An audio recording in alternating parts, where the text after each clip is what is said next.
Okay, welcome everyone. Another Friday, and let's make some music. It's really hot out here today. It's like the first day of like actual summer weather, and yeah, it's already getting boiling hot in here. So we're gonna have to do with it. I have a fan blowing behind me, so if you hear any noise, that's that. I just have to have it on right now because no, I don't have AC. I don't. It's I guess part of being in the Netherlands. You know, AC isn't really too common out here. It's getting more common now, but it's not that common because usually like before, well, before climate change, I guess, um, we would just get like maybe a week or maybe 2 weeks of hot weather a year, like actually hot. Um, And then besides that, it would just be around like 20 degrees or something, which is, that's just completely fine. But we might get like 1 or 2 weeks of like 30 degrees. But nowadays, it's like, yeah, it's actually getting more and more common. So a lot of Dutch houses are not fitted with AC. Um, Plus, I'm in the attic of my house, so it's like already hotter than the rest of the house when it's a little sunny outside. So yeah, it is what it is. Yeah, it was like I don't know exactly what it was today, like 28 or something, which is all right. It's like not too hot. Like it's fine. But in an attic space underneath directly underneath a roof with like a PC running the entire day, it already gets hotter inside than outside, you know? So it's kind of like, that's the whole issue. Um My PC is like running at least 10 degrees hotter than usual. But, it's alright. I'm pretty good with heat, luckily. I know some people that absolutely cannot stand heat, and as soon as it gets like above 25, they'll just completely melt. They'll just be like, "Yo, I cannot do anything." I'm not like that, luckily. Like I love hot weather, but, I would rather be outside in the sun with a little bit of a breeze on me as opposed to being inside underneath a boiling hot roof. But yeah, yeah, I've actually had temperatures like that as well. Like not here though, like 46. Luckily, we don't get that here. Um, like that's the thing, right? Like I've been in like 50-degree weather, and that was really hot. Don't get me wrong. Um, but it was different. It was different hot. It was like a really dry kind of hot, which is, yes, it's hot, but as long as you just chill and drink enough water, it's kind of all right. At least for me, Yes, it was really hot, like it was back in Turkey, um, and you would be chilling like on the beach underneath like some shade, and you would just be lying down doing nothing, and you would still sweat your ass off. Yeah, it was hot, but at least you could go into the sea every like half an hour or something. And it's just a really dry heat, which is like a lot more bearable. Whereas here, I live pretty close to the coast, and in the Netherlands, it's usually a little bit hotter, or a little bit hotter, not hotter, a little bit wetter, right? So you get more of like how do you call that? Like a humid kind of heat, which is a lot less bearable.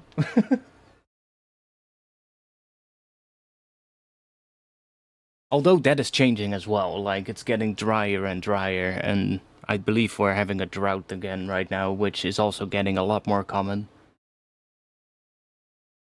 We're getting more like every summer now. It's also like this wasn't a thing back in the day as well, but now every summer it's like, oh no, wildfires, stuff like that.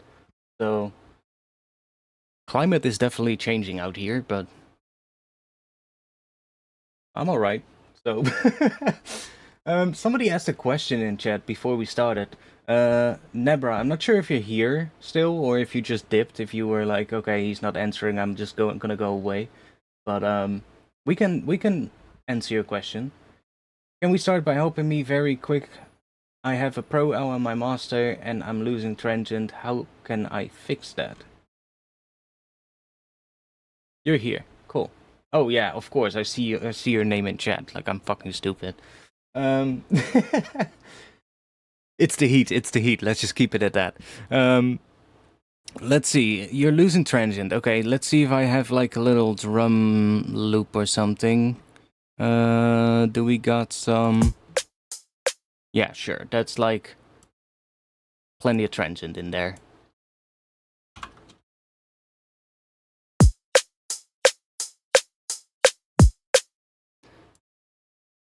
Cool. So, I don't have Pro L on my master right now, but I can just chuck one on here. And why are you opening up on my other screen? I'll just dip this down ever so slightly because we're probably gonna increase the level a little bit. Might get a little loud. So, if we boost this quite a bit, that's a bit too much, but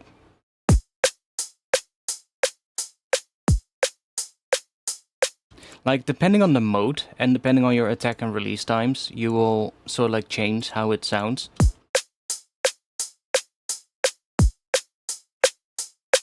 Okay, so right now we're losing quite a bit of transient on the transparent mode.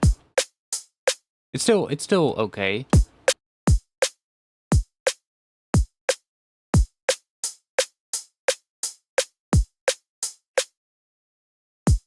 Usually a little bit of look at can help as well. Let's turn True Peak off.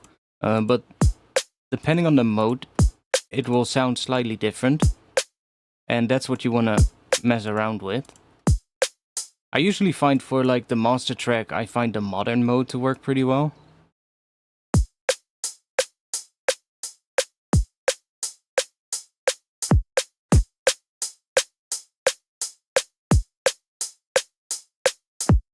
And then just keep sort of like enough attack time that it doesn't start to distort too crazy. Like if we up this a lot, it starts to distort a lot. But if we just keep it so that it kind of just distorts the transient and not what comes after it, you can kind of get a little bit of that, I guess, perceived loudness back, because it is sort of like reacting a little slower on the transient, so it lets that transient go through a little bit more. And it also just kind of, you know, it does add a little bit of distortion to the transient, but, you know, that kind of helps to bring it sort of like back and like get that perceived loudness back on the transient.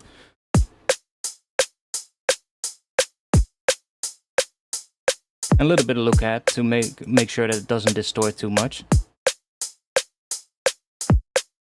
Usually release I'll just keep at 0, but I also don't really use Pro L that much anymore, unlike the master bus. Just don't use the safe mode. Like it's supposed to be a safe option, hence the name, but it just makes things quieter, in my opinion. Like especially with like drum and bass stuff or like any loud electronic music, it just tries to turn everything down so it doesn't distort, but it just ends up sounding quieter, and you also just kind of lose a lot of transient. You can just hear like the difference between safe and then modern. You can just hear on the kick that it just sounds a lot snappier. It just gives it a lot more punch. Transparent kind of works for a lot of things, but for like the master or like, you know, doing the final push, I find that transparent doesn't work too great.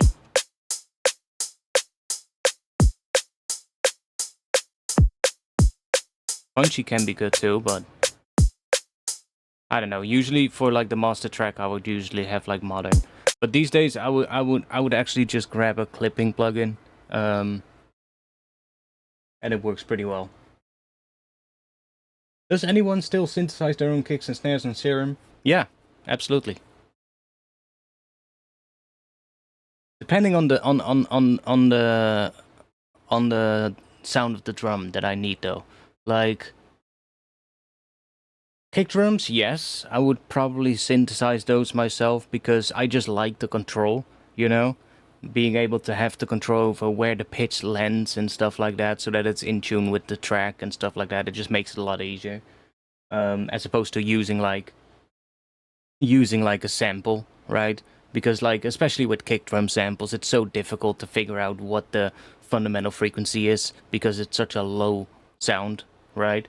So yeah, I usually just use Serum for that.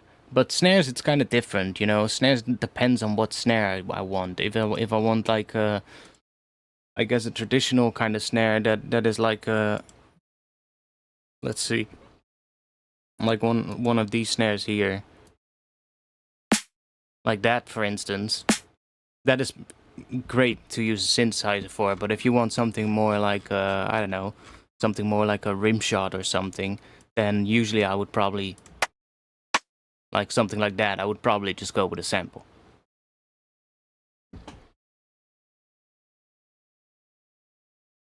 I never really used the kick plugin, to be quite honest. I mean, I have used it, but I don't really use it all that much.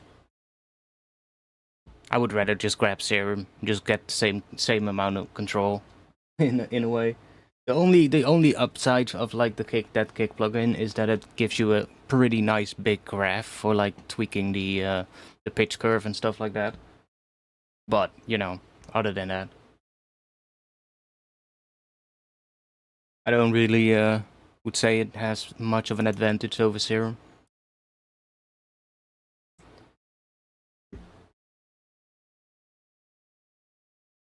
I mean, you can definitely create a rim shot. You can definitely do that. I mean, you can create a lot of different sounds. Like I remember making these sounds as well.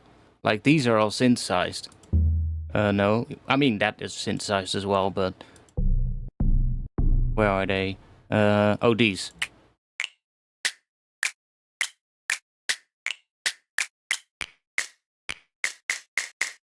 Those snap kind of sounds. I synthesized those.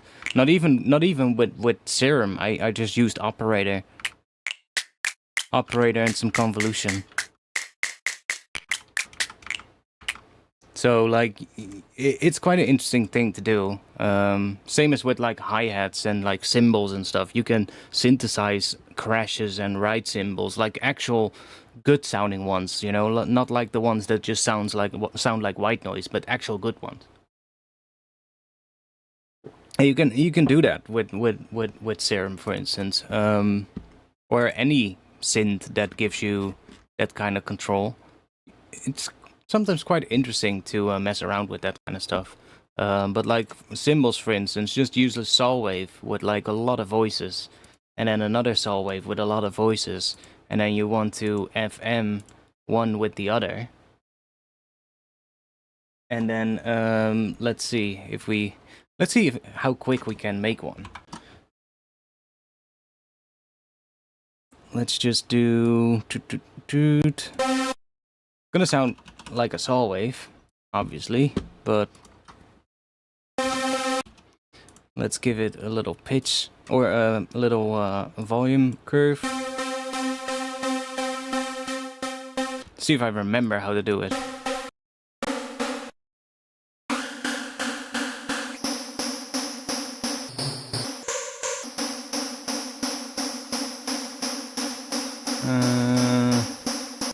Wait, I've never done this in Serum 2. Where's the detune amount for the oscillators? Oh, it's in here, right? Yeah. Give it a bigger range, maybe.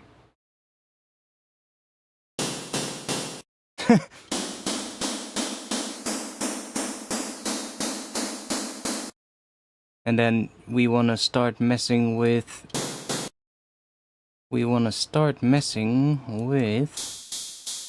there we go, with the pitches here.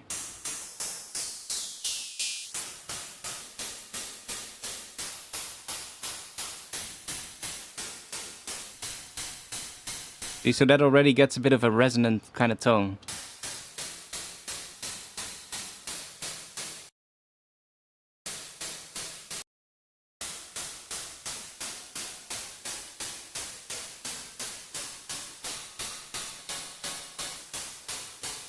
And then you wanna, you know, start adding maybe like a bandpass filter or something that just sweeps down over time. Maybe we'll do another one of these.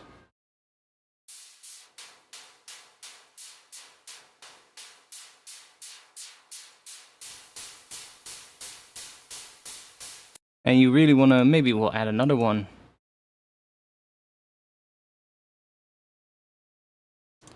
We got a meowing cat outside again.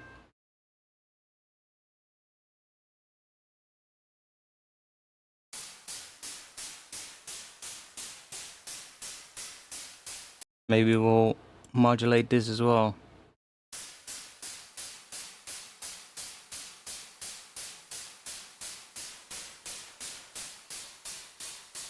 It's all about messing with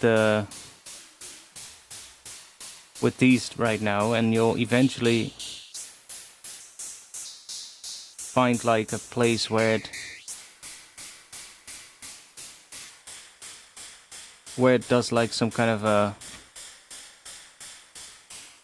resonant tone, and then you want to start messing with like you know, effects like boosting the transient and stuff like that to kind of make it more like a drum sound. But it's quite a long process, honestly. I don't know if I have. I might have something. Big snare, nice hats. No, that is. No, I don't have it saved, sadly. But you can make some pretty convincing drum sounds if you just spend enough time on it. Yeah, and maybe use FM as well instead of just the bass modulation. And I would maybe even think that making a rim shot, you probably could do a similar thing. It's just that, you know, you don't use the a lot of voices kind of thing. You probably just start with like maybe a sine wave or something, or maybe even a square, and then just do a similar kind of thing with like FM to kind of create the tone. Maybe even ring mod as well, you know. Cool. One moment. Let me let the cat inside.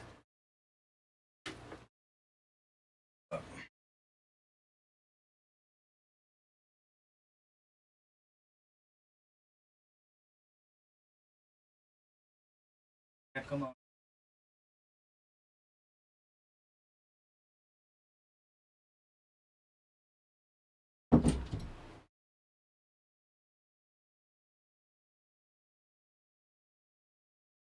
There we go.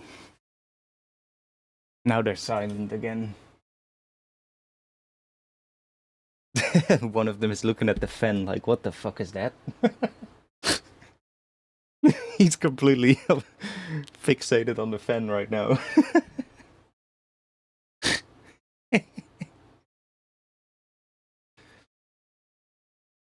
I don't know what kind of stuff we're gonna make. I was kind of feeling like maybe trying to use some jazzy chords or something to start with. How will we? I mean, we can. That's probably gonna take quite a bit of time to write, but Ableton also had this new device, or new device. It's not really new anymore, but what was it called again?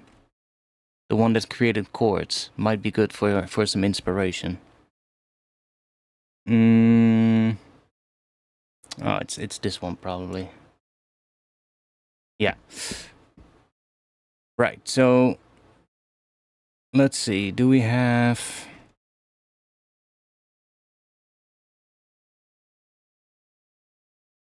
Let's open up something with. Let's see. Maybe this. Let's give us maybe that one.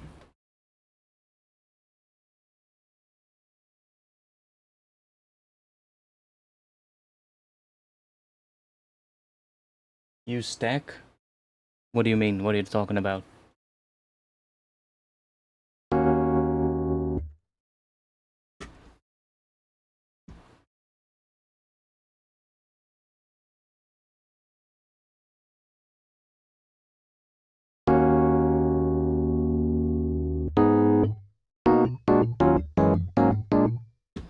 Already kind of sounds a bit jazzy, but let's see what... There's probably presets for this thing as well. Let's search jazz. Smooth jazz.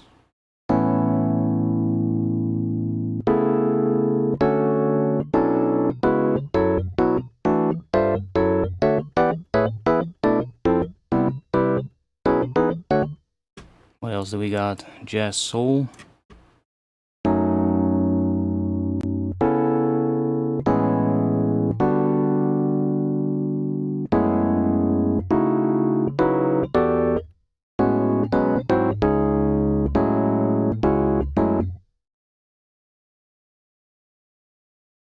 Indie jazz.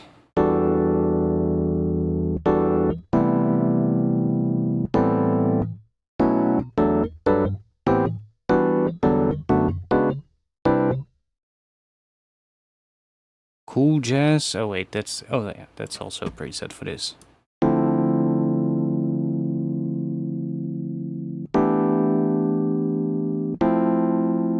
Okay, that one could actually be nice.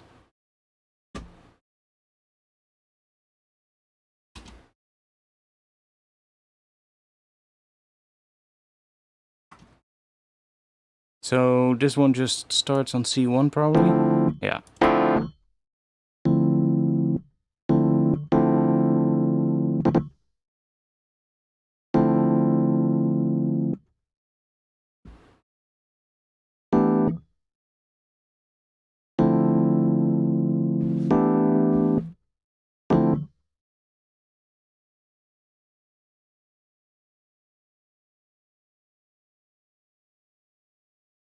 Oh yeah, I know that feature, the one in here you mean. This one. Yeah, that one is fine, but honestly I don't really use them all that much.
I don't like how most of them sound higher than the first couple ones.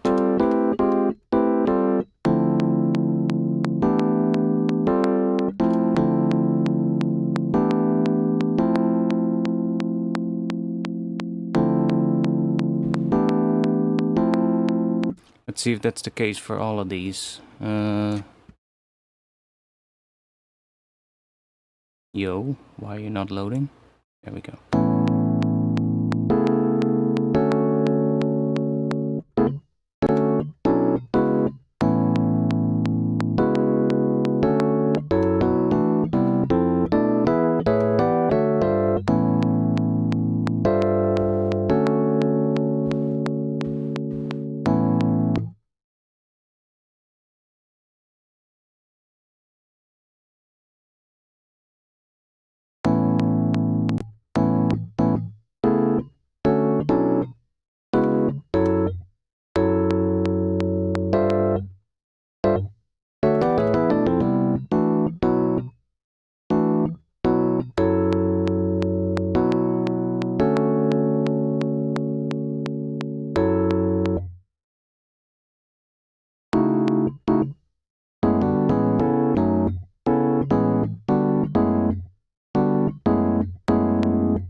What is the fucking weird attack here?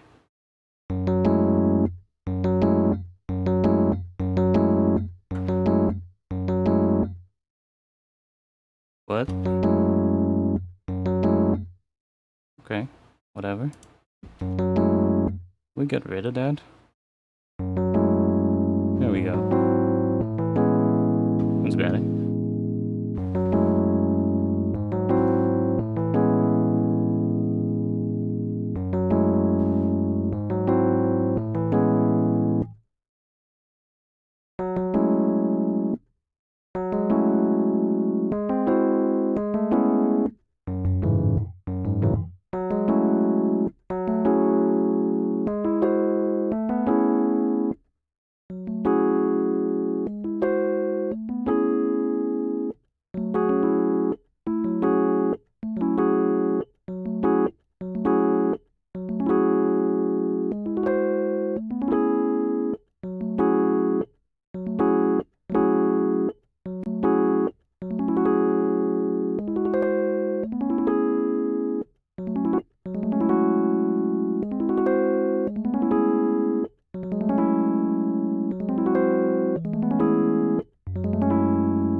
It's actually a pretty nice device, and you can save your own presets for it as well. Like if you just make like a MIDI clip. I actually did this a while ago. Not sure what those will sound like, but okay. So we have the jazz soul right now. I mean, we can just add another one after this. So I made one myself as well.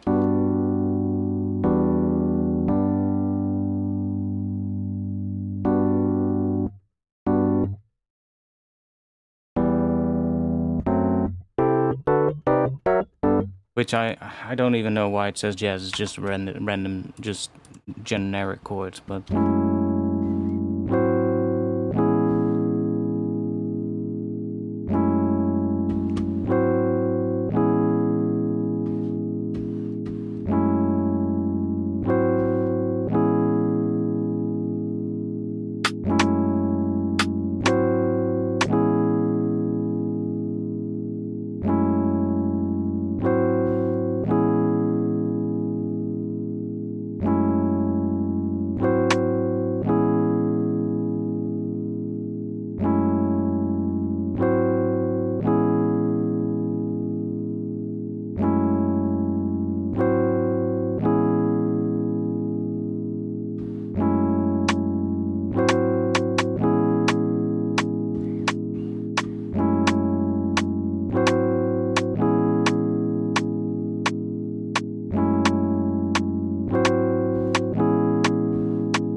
I think this would want something like that, like a more rimshotty type snare.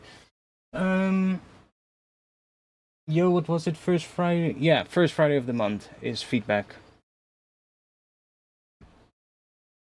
Which would be, what, like in 2 weeks?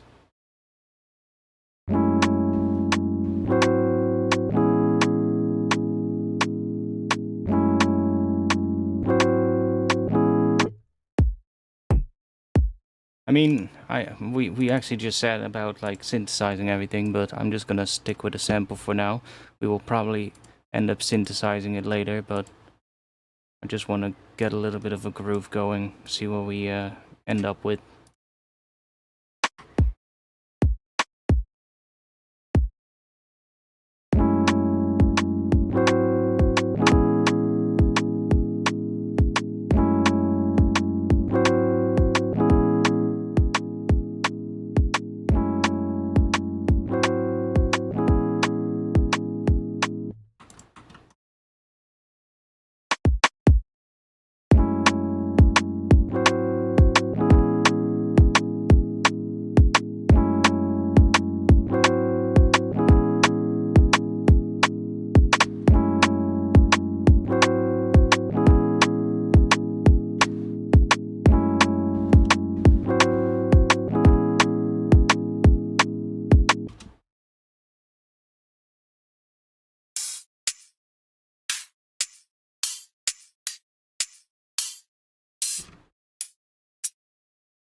Mm.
I usually just immediately go for these because they just have such a nice sound to them, these shakers, but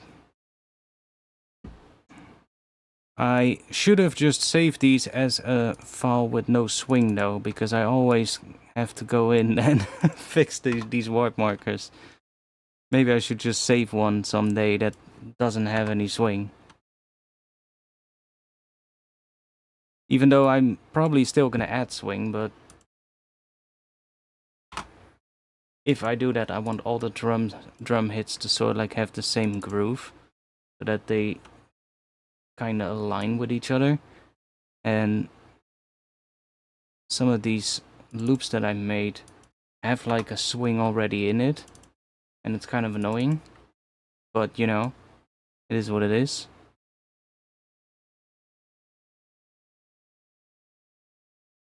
So we'll just quickly fix this. Not that big of a deal.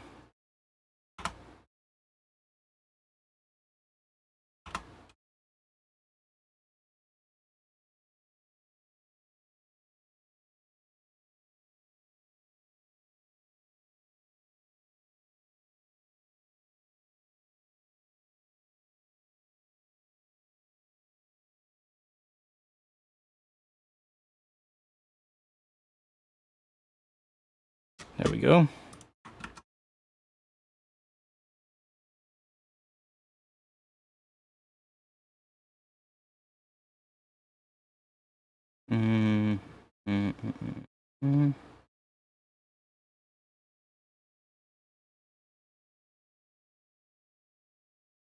Quantize that to 16 notes. There we go.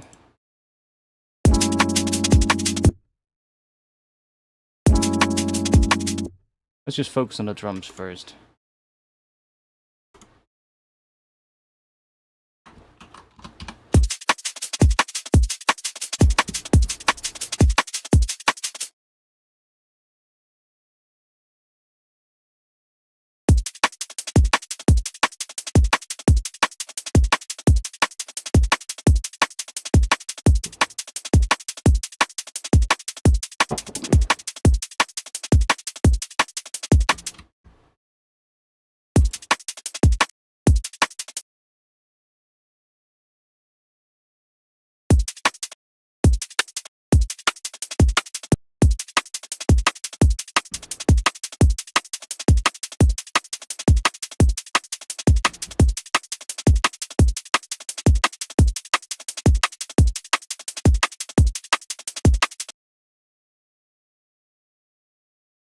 Let's add something more to it.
cat wants to go back outside. One moment.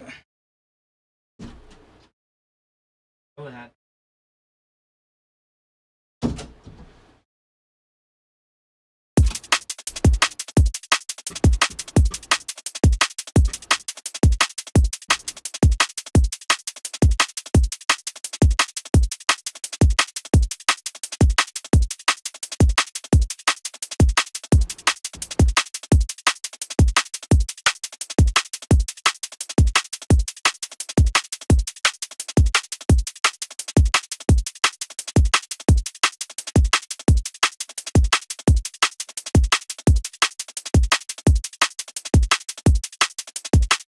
Maybe. I kind of wish I did not do it like this, but kind of wish I had these separate, because I cannot group these two. Like, I cannot select two of them and then group them. So I know I can put like two of them on like the same track, but that's kind of annoying. Like if I do this and I say group,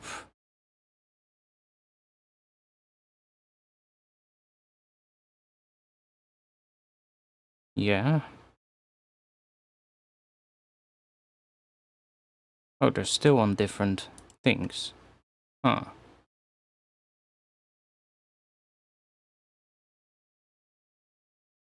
Interesting. Wait, so you can do that?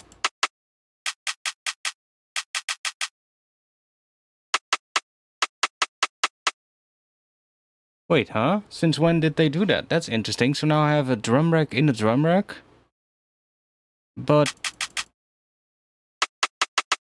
these two are actually triggering different chains. Interesting.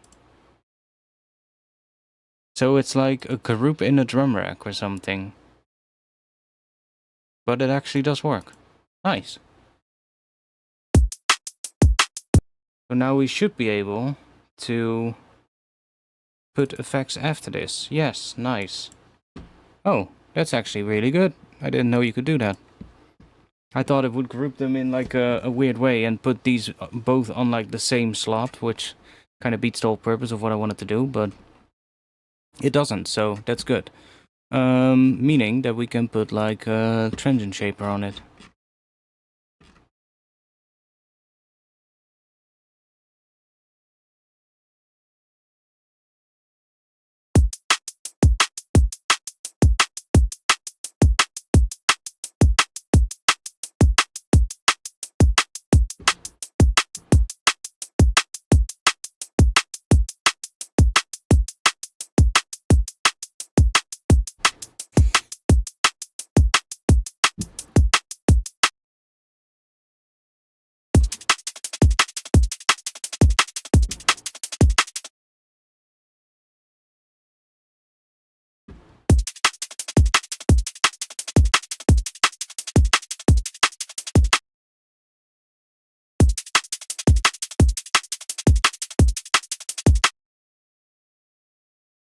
Can I still...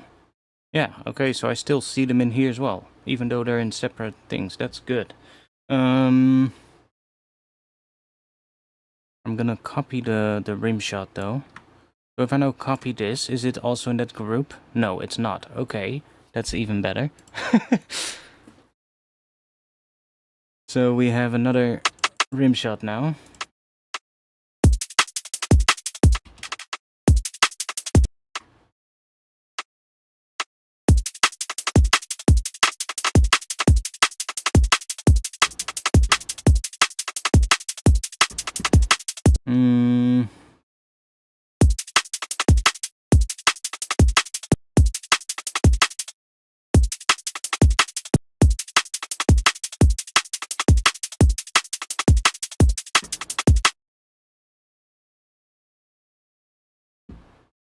Not sure if this is the way, but let's see.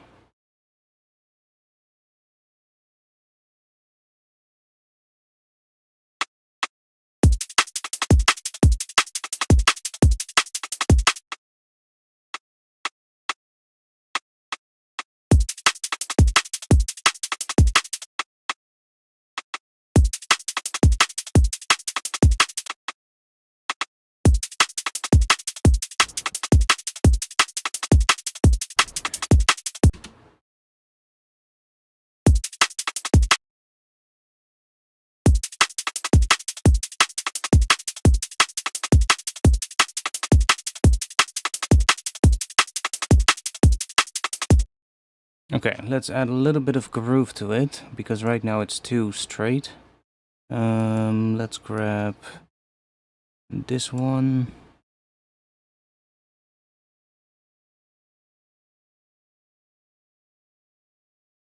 And let's do... So in here, I'm just going to select my groove. It's too much. Something like that, maybe.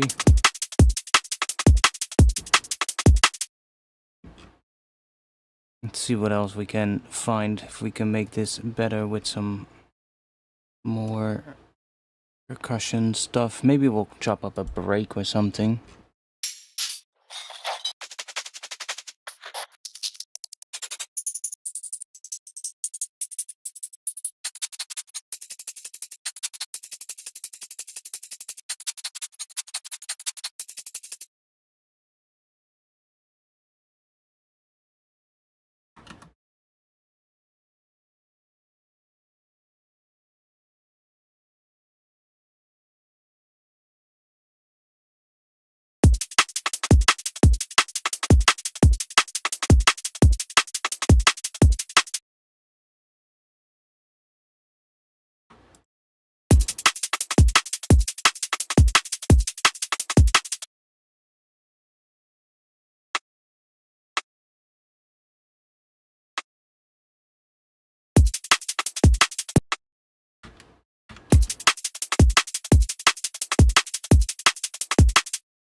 This one definitely needs more work.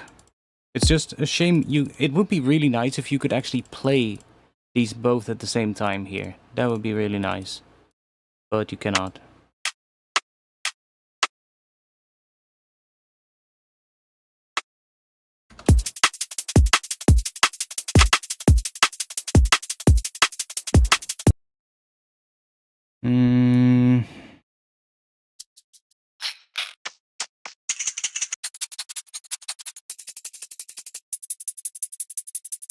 See if we can find another layer to it.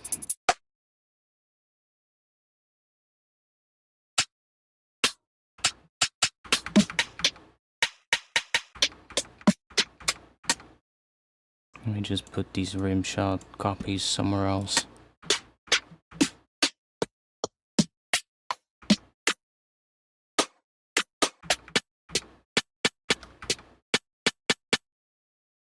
So, if I now want to put that in the same group, is that possible?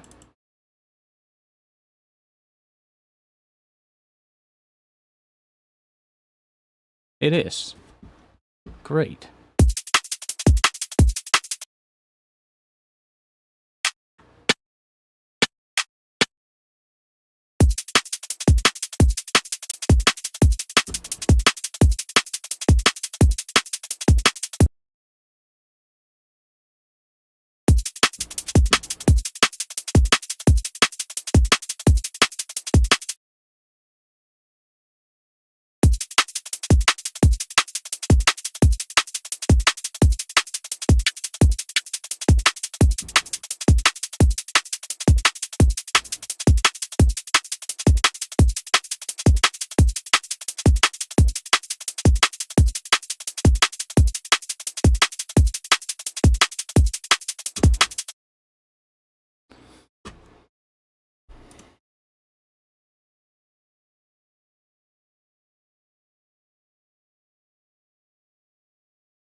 Let's do sidechain that to the kick, and then this one to probably that drum rack.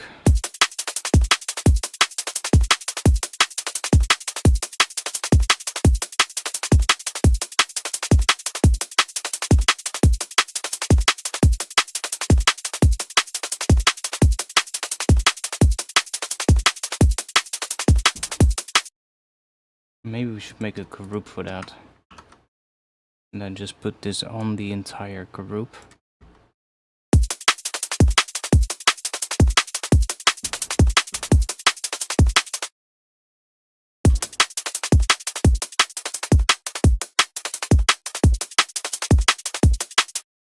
See if we can find a better one.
Still don't like the rim shot yet, but that'll probably also be quite a bit of tweaking. Maybe if we shift the whole thing.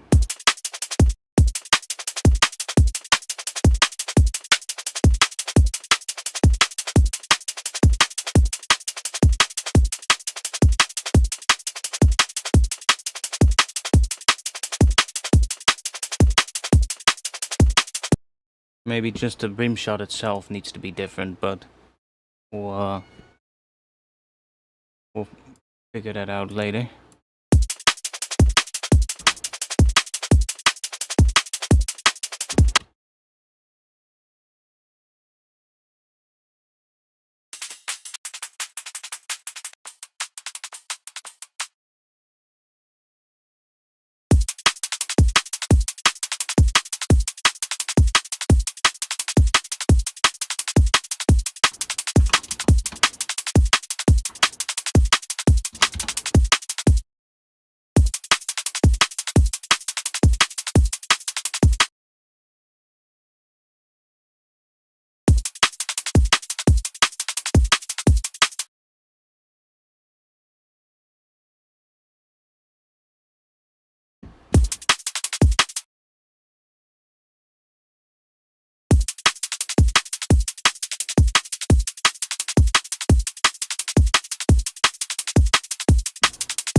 Where's the clap layer? Let's see.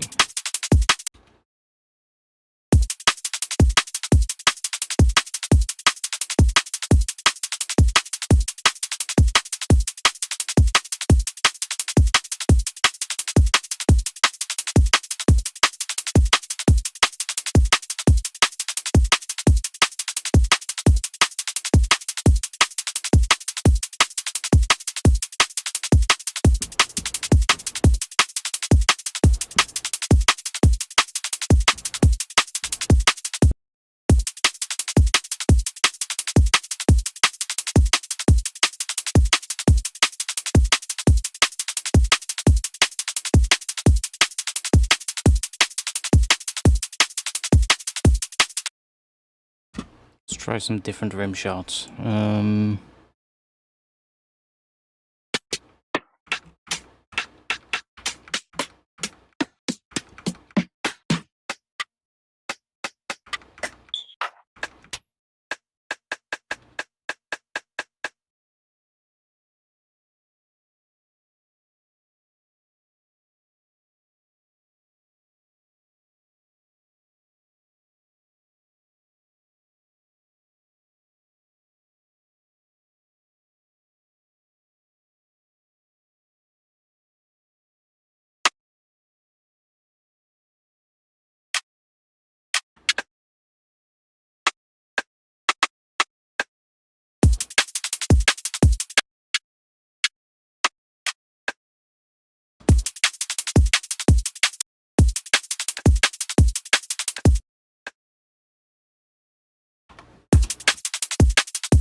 These top loops are my own, actually. They're not from like a pack. But some of them are on Patreon.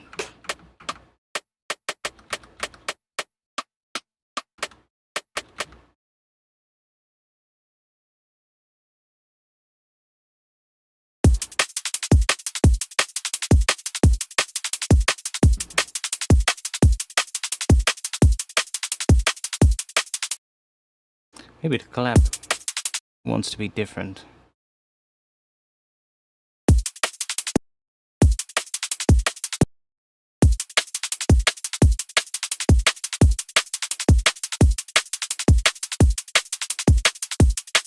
I mean, it's already better.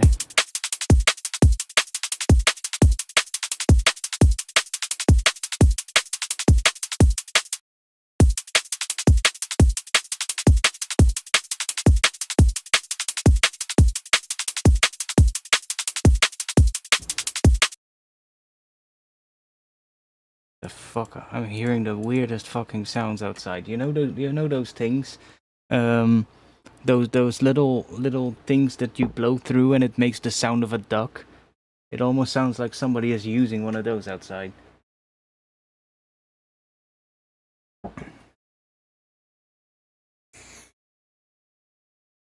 I think these ones, like these ones right here.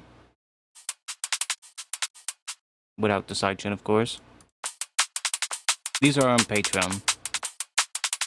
I have a whole folder on Patreon with like these kind of like filler kind of loops.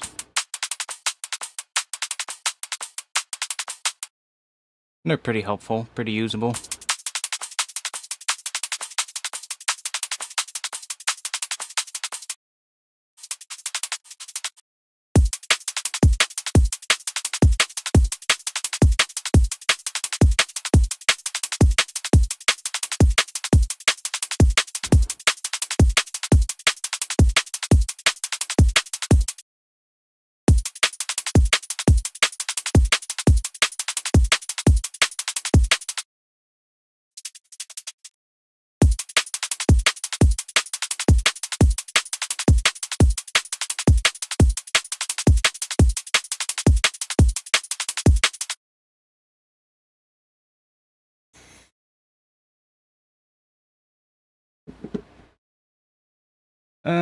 As I've been working on some other plugins, I came across this new one the other day that this guy is giving away for free. It's pretty amazing. It's called Deform by App and Flow Audio.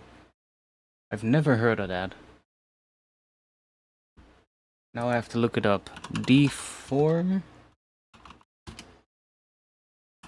App and Flow.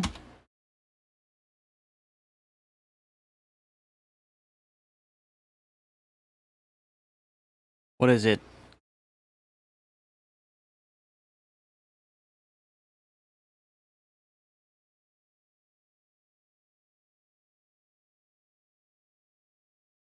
Okay. It's like a distortion or something. But why does it have this then? I mean, it looks like it's a distortion. Overdrive, fullback.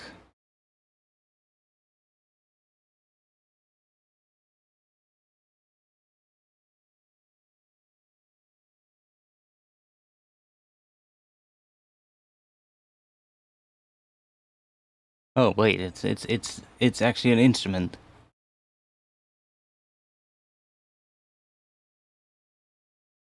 Okay.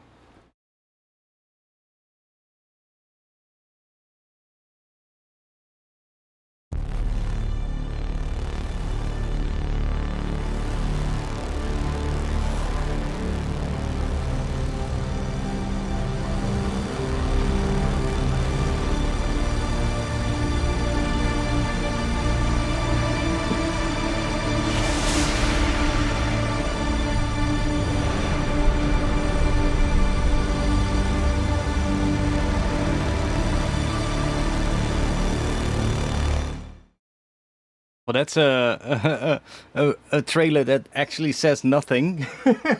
This is probably gonna be a shit. a long video, yeah, 10 minutes. I'll just Our main page, skip amount of through it a voices will little start bit. to increase, layering together to create a more deep and complex sound.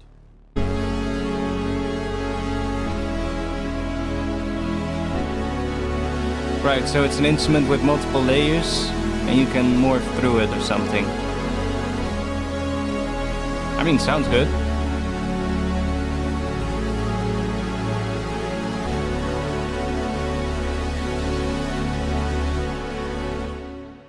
The unison handle works to bring in her voice most.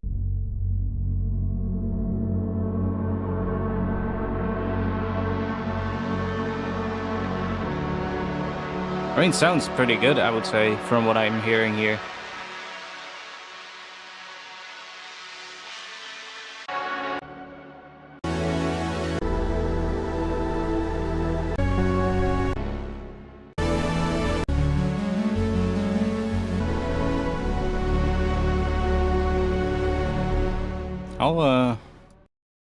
I'll keep this open and check it after the stream. That just sounds like a low pass filter. Yeah, true, but like I meant the general sound of what I was hearing, you know?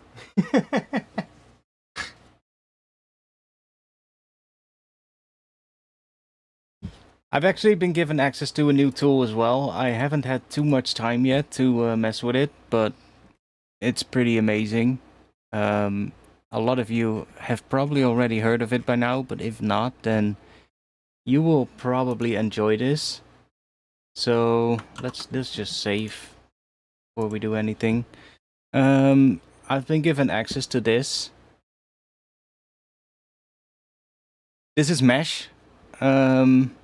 We're not gonna do too much with it today, probably, because it's quite a rabbit hole to get into. But it's basically a new plugin. It's kind of a plugin, but it's also a plugin host. And it kind of is... Well, it's a lot, honestly. But basically, you can just add something here, which you can add something from the built-in devices, or you can add any one of your VST plugins. So let's say we add a serum, for instance. We can add a serum in here. And we can basically do all kinds of stuff. So we can basically... It's kind of like a modular sort of like environment where we can, I guess, just do something in Serum, you know, like make a little patch. But then you have all of these modulators as well, so you can basically modulate everything, but then across several plugins, and you can sync all the modulation, because you can just use the same LFOs and, like, you know, like envelopes and all that kind of stuff, and basically hook it up to anything. Which is really interesting, and it's so deep. Honestly, I haven't had too much time with it yet.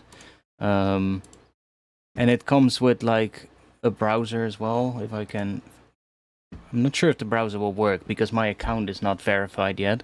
I'm for some reason not getting the verification email. I still need to figure that and need to sort that out. But you can just make patches and upload them to like a community, and everyone will be able to download them and open them and play around with it, which is kind of really interesting. Oh, it actually works. So we should be able to... Is this the one I made? Oh yeah, this is the one I made. So I was testing out how accurate it was. So what we got here is we just got an oscillator, which is just a sub, I guess. Can we just hear this? Can we then bypass that? Yeah. So it's just a sine wave. And then we got some noise, which is being modulated. let's see. We have basically just a sine wave, but we have the sine wave with some saturation. So we got like warp modes and everything right here. Got all the different warp modes. Some just have like a bit of a soft saturated sine wave basically. We got some noise coming from here, running through a high pass. And then we got another oscillator. And this is kind of the cool thing, what I tested it out for. I wanted to know how accurate it was. So you know what you get when you have like a sine wave and some noise and you distort it together, right? You get that crunchier kind of sound. We have some distortion here, but that's just to fatten up the sound. I guess if we just run this here and then run this here, we can hear just the let me just remove this one for now. So now we just hear the output of the high pass noise and the oscillator. And I used this other oscillator here to run into an envelope follower, and it's actually accurately sort of like reading the cycles because it has like no attack and release time. So it's actually reading the cycles of the sine wave, feeding into it, and that is then modulating something, the level of the noise. So we're kind of getting that same sound, but without distortion. So I'm not really distorting anything right now, and we're already getting that kind of sound, and that is because it's coming from this one right here. So the pitch of that one controls how fast that oscillates.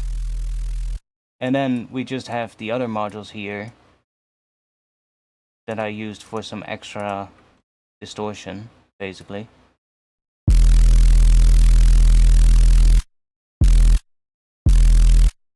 And it's just your standard sort of like pitch envelope thing here.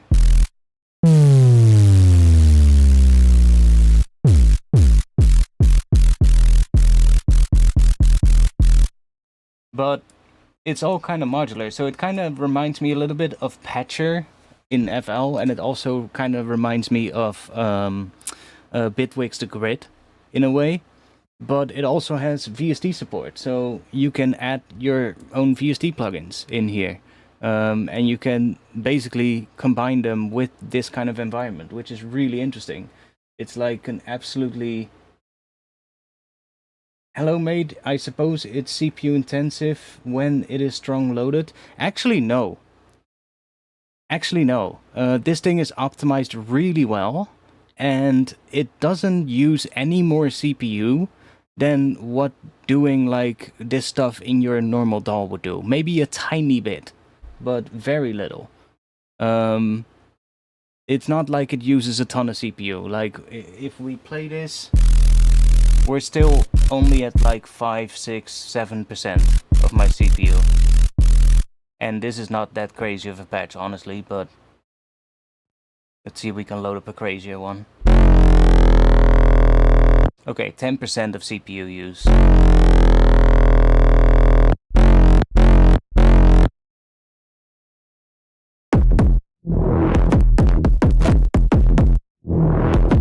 Like, this is a crazier patch, obviously. We're going up to like 24%, but, you know, for what is going on here, that is actually pretty crazy.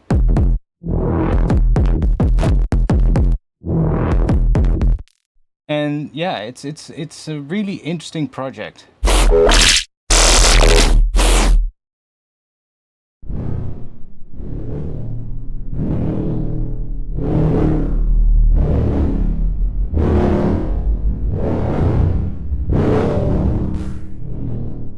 But yeah, like I said, it has VST support as well. It has a rolling sampler kind of thing in here at the top, which you can just select something and drag it into the sampler device that comes with this. There's also convolution, so you can just make a sound, and then when you hear something that you want to use as an impulse, you can just create a convolver out of it, or create a sampler. So it basically has this whole like rolling sampler kind of thing built into this, which is kind of awesome.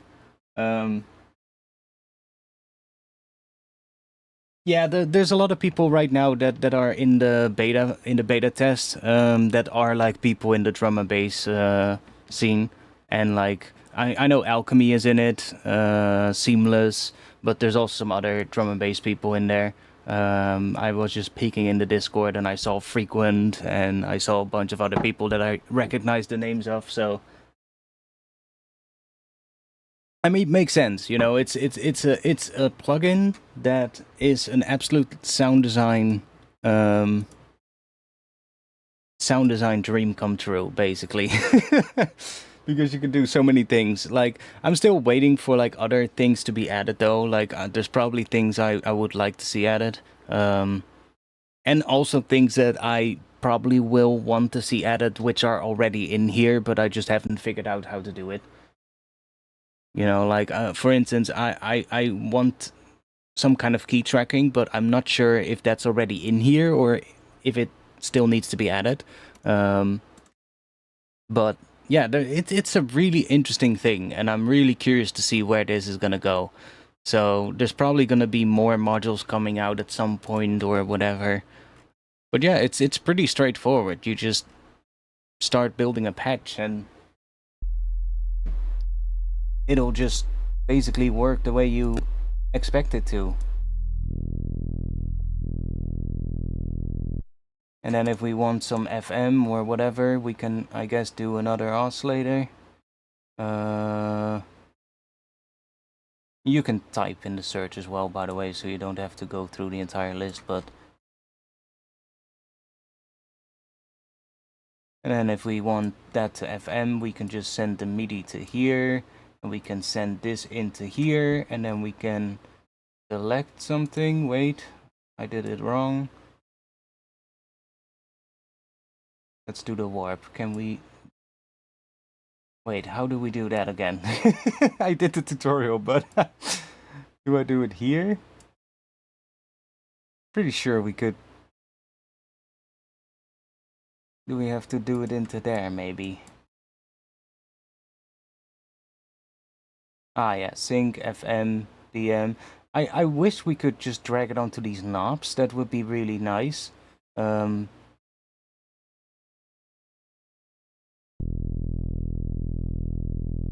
Now we have that. But where is the amount? Like, it says that that is the amount, but... Oh, wait, here.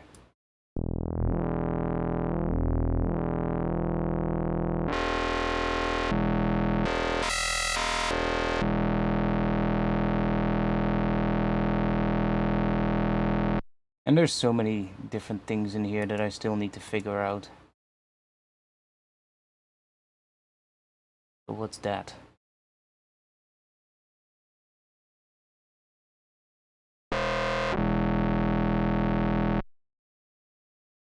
Looks like it could be some additive thing or something. I don't know. There's so much in here that I still haven't messed with.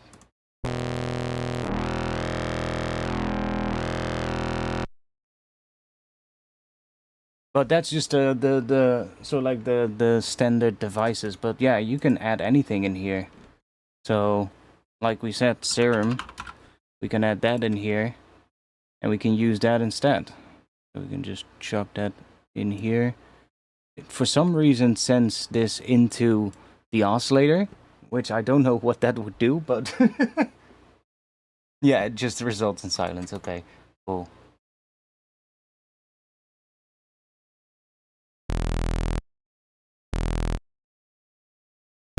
So we can have serum, but then we can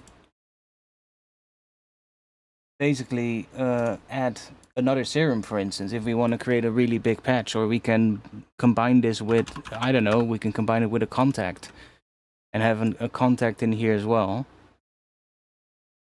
So you can make some pretty interesting instruments by just combining several of your VST plugins. And obviously we can then have like LFOs and all that kind of stuff and modulate like things within those VST plugins.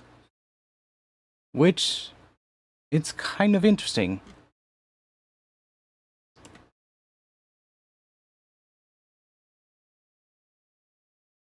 But yeah, I'm gonna have to spend quite a bit of time to mess around with this. I believe you can already pre-order it, and I think I forgot what the amount is. Mesh.audio.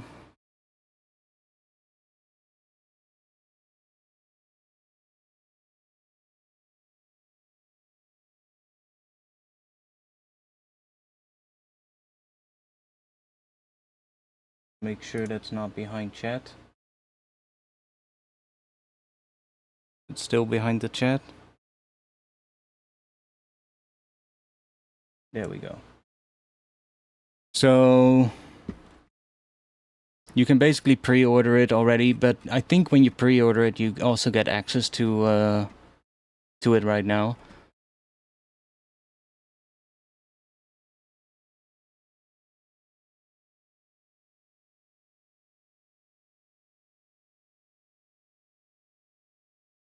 So it's 149, and it will be 199 when it comes out. But yeah, it's interesting. It's kind of something that I wished more that we had a lot earlier, but I'm glad that somebody is actually doing it now and making it, because this is basically like, imagine basically I would normally just, you know, like use Ableton's modulators, right? Like for instance the LFO and all that kind of stuff. But it's kind of CPU intensive because it uses Max for Live, and Max for Live really isn't all that optimized. If you use one or two of those devices, you're gonna be fine in your project. But if you use like a shit ton of Max for Live devices in one project, the project will absolutely get to a crawl in terms of its speed, right? It will just start using a lot of CPU, it will slow down, it's just not optimized too great. And a lot of these modulators in Ableton, like the LFO, the shaper, the envelope follower, all of these things that should just be standard in Ableton, they're all actually Max for Live devices. They're not like native devices. Sure, they've now sort of like, they include them when you install Ableton, but they're still Max for Live devices under the hood. Like they're still running on Max to do what they do, and it's just not all that well optimized. So if you have like 10 LFO devices, you're gonna see your CPU spike up like crazy. And that's why I'm so excited about this thing, because all of these modulators in here are actually really lightweight. They actually work really well. And so in theory, you can just basically make your patches sort of like hosted within this plugin and use its internal modulators like the LFO, step sequencer, macros, all of those things, and it'll be a lot less CPU intensive, I hope at least. I haven't tested it out properly yet, but I can imagine it is, just judging from what I've been doing with it so far. So basically, would be able to get around that. And it's just gonna be such a crazy thing for neurobase and stuff like that. Like, imagine being able to modulate with like a bunch of LFOs, modulate not just inside of a patch, you know, not just use like one of the modulators in here in Serum and modulate stuff in your Serum, but also modulate the third-party effects that you put after it with the same LFO so that everything runs in sync with one another. Like, that's amazing, you know? Have like a fucking EQ modulate like a whole bunch of EQ points around while the same LFO is also modulating stuff inside of Serum, like the warp modes or the wavetable position and the filters, and basically everything is synced up because it's all running from the same LFO, which is really cool.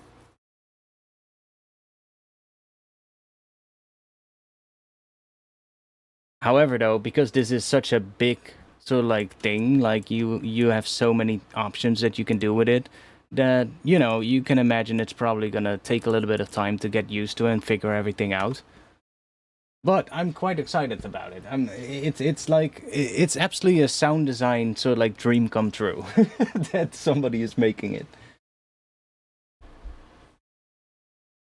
Yeah, so the website is mesh.audio, but instead of mesh, like, you know, like mesh, you just msh.audio because the plugin is called msh. Um, and yes, it is basically you. It's called mesh, but you know you just spell it mesh without the e. But the patches that you save, those are called meshes, and you can upload them inside of their Discord, inside of the community browser, so that other people can open them up. It will tell you when you open up a mesh which like plugins it uses. So it's kind of interesting. I'm not sure when it's gonna come out. Maybe it said it on the website, but I already closed it. Oh, early access available now, full launch May 25th. So that's actually really soon. 3 days. So I guess if you do wanna have it for the current discounted price, you should probably pre-order it. Not to create any FOMO, but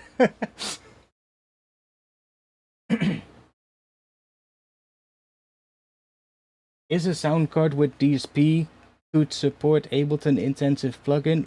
What are you saying? Is a sound card with DSP could support intensive plugin like envelope follower? Is that a question? Maybe you should reformulate the question because I'm not entirely sure what you mean. Do you mean if you need like a sound card with DSP support or whatever for it to run? I don't know. I think it runs on your CPU. And it actually has like I talked a little bit with the or at least I read a little bit in the Discord where other people were asking questions, and the way it's done, it's like I'm not an expert on this obviously, but the way how we did the optimizing is that different parts of the plugin run on different threads of your CPU. Or not even CPU. He was explaining this that there's a difference between music processing threads or something like that and your actual CPU threads. These are two different things. But he splits different parts of the plugin up across different threads, and then those threads, I guess, are also handled by different CPU cores. So it actually sort of like optimizes it that way so that not everything is running on a single core of your CPU, which is amazing. And maybe I'm wrong. If I am, if you ever see it, please tell me. But um, from what I've currently seen, like I said, I haven't had too much time with it yet, but I haven't really ran into any issues with like my CPU or anything with it.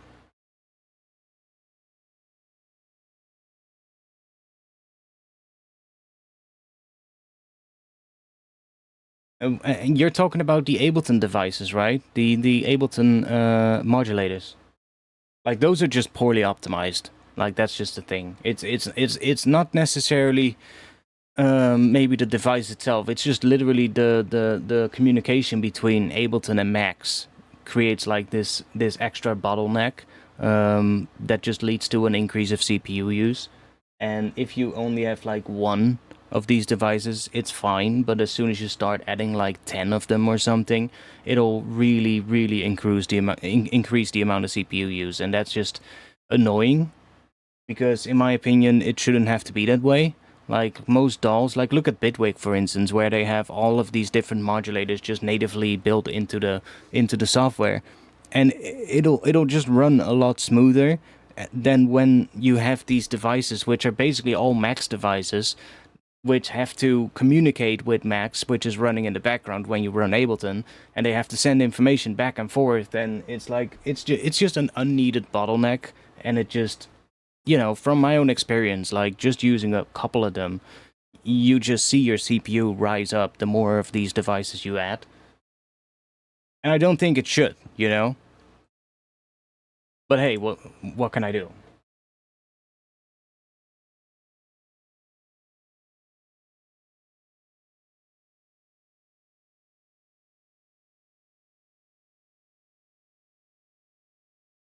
I don't know exactly what you mean, Bytes. I'm sorry.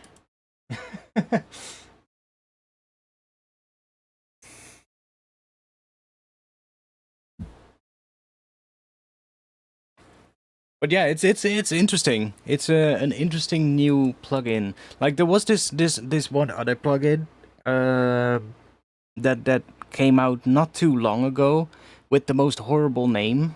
I saw a bunch of people did videos on it. I never did. I never really, bought it or anything. I tried the demo and it absolutely was a buggy piece of shit. It didn't work properly. It was called Snappy Snap. I'm not sure if you heard that name. It was like this plugin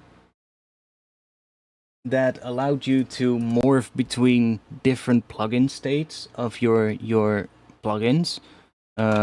Which was actually, when I saw it at first, I was like, that looks pretty interesting.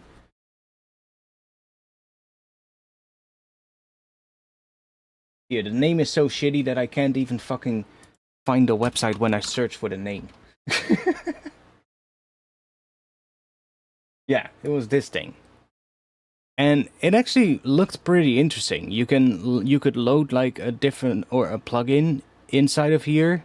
So yeah, so you load a plugin and then you can save different snapshots of that plugin. So you can save different positions of all the parameters, and then you could morph through them with this graph. That was already when I saw that, I was like, okay, that's interesting. And then it had these macro controls and stuff. Now it has an absolutely horrible name, like this thing.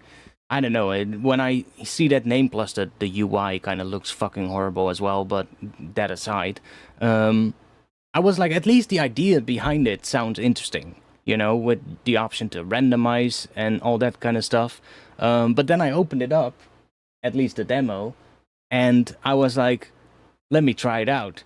And then I opened the demo, and first of all, the UI was kind of bugged. It like looked nothing like this. It had like a weird as fucking texture in the background that just made everything harder to read. And then moving this thing as well just didn't work well. There were other things you can do with it, but it just didn't work at all. And I was like, okay, well, fuck this. But this new plugin Mesh can actually do that as well. You can save two plugin states of a plugin that you host into it, and then you have the option to morph between those two states of the plugin. So, and it actually works. So that's amazing,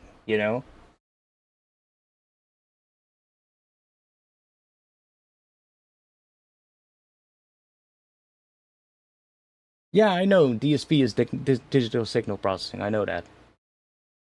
I'm just not entirely sure what you're trying to ask. That's the thing.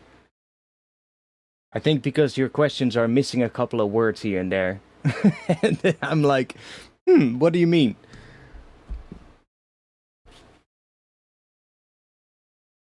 But yeah, that plugin Mesh can actually do a similar thing. Plus, it can do so much more. But it can actually also save like two states of your plugin, and then you can just morph from one state to the other. Now, obviously, I believe Alchemy tested it out, where he loaded two serum patches in the two different snapshot slots, and then sort of like morph between the two patches. But it didn't work too well. Like it worked, but you get like some weird shit. I can probably show it as well. If we just open up, let me just make a note here.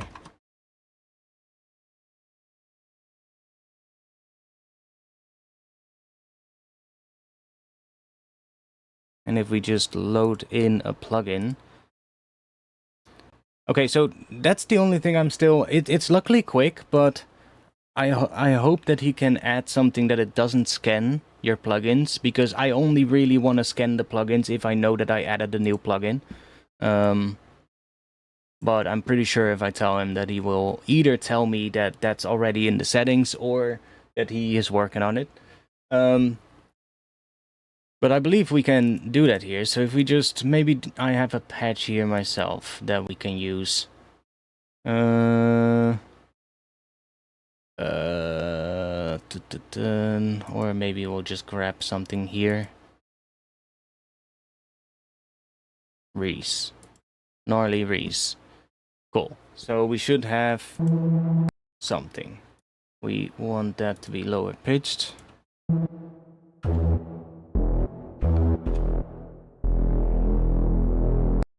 Right. So if I remember correctly, we can save this. So we can say go to A, and then we can like I think Alchemy just tried loading another patch, which I guess you can do, and then save that in B, and then we should now have the ability to morph. So let's see if we add an LFO, and then we send that into here, we can morph that. So that is now morphing from one to the other. It's already completely it's already going up to 100 CPU. I shouldn't have done this.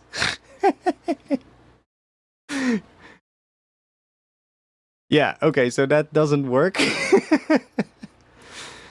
I wonder if it's gonna crash Ableton though. I think it is. Yeah. I mean, it makes sense. Like it's trying to modulate all of the parameters in Serum.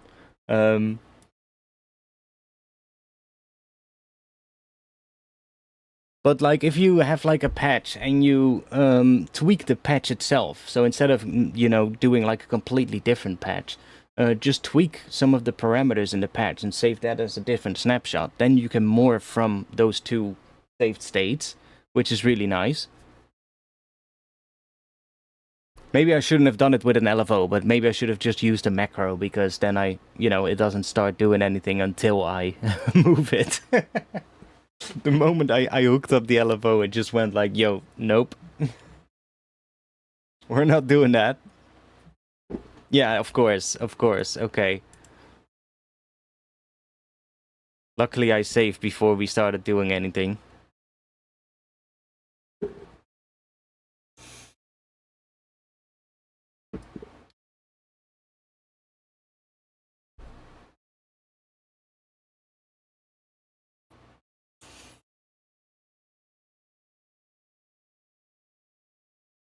Like that's obviously the only thing with that plugin that you'll probably have, that you can do a lot of things and you will actually be able to do things that will completely crash your CPU or crash your software. That's just whatever. But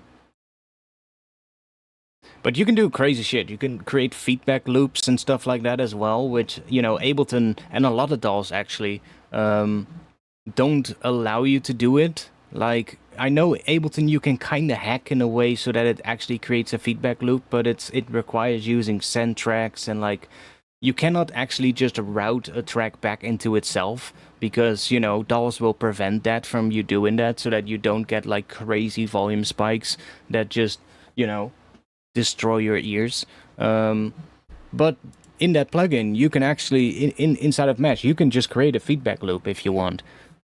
You want to be careful with it, obviously. Maybe probably put a limiter behind it before you do that, because you will get some crazy shit. But it's cool that it actually allows you to do it. Hey, it's no big deal, man. Sorry for my English. Indeed, I suppose DSP should be helpful on intensive CPU plugin. Yeah, it probably will.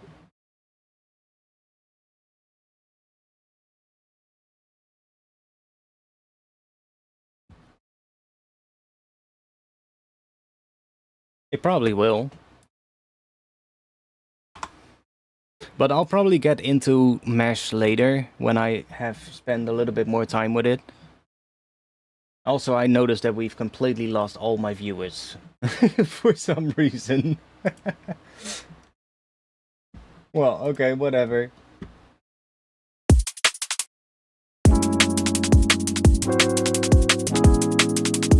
Let's get back to what we were doing.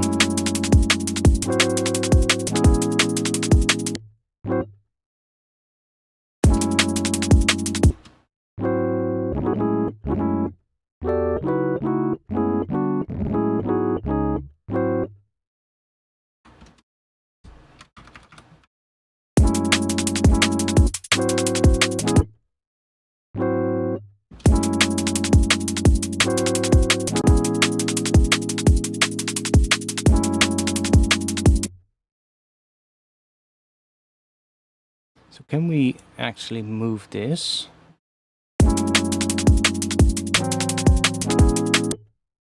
Okay, we can. Nice.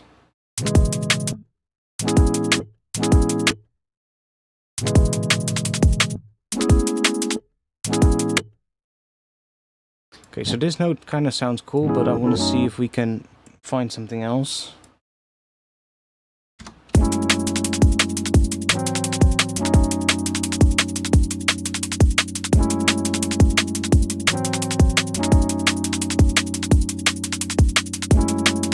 Yeah, Ableton, I know you're scanning. I wish we could turn that off in Ableton. That's the only... Ableton did an update recently, and they've actually improved a lot. Everything is a lot quicker, but this scanning thing is still annoying the shit out of me. Like, nothing has changed, Ableton. I haven't added any new samples or loops or anything, so why are you fucking scanning? Like, you don't have to. Just give me a setting that I need to click a button to manually scan my fucking browser, my whole thing. Now it's done. Now it should be fine. But like, I don't need that done every time I start up Ableton. I can do it manually if I know that something has changed, you know?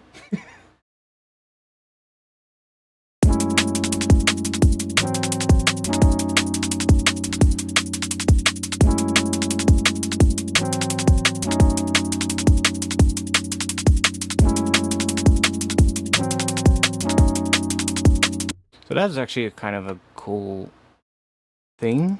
Let's see what else we can find.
Maybe we should just keep it simple and just stick with that.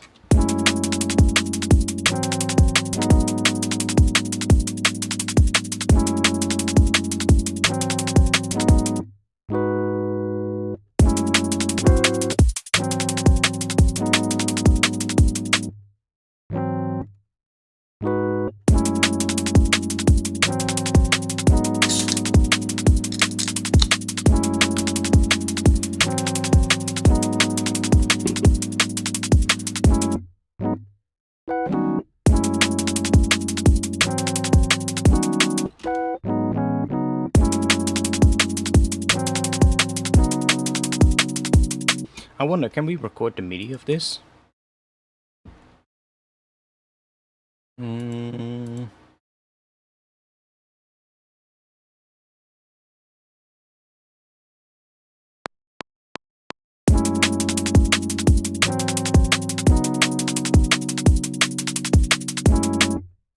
We can. Nice. So we can actually see what we're doing.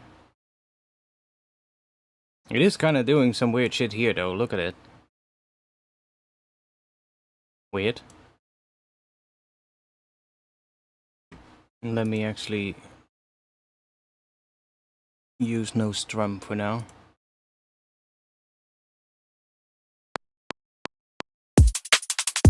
Oh, wrong track.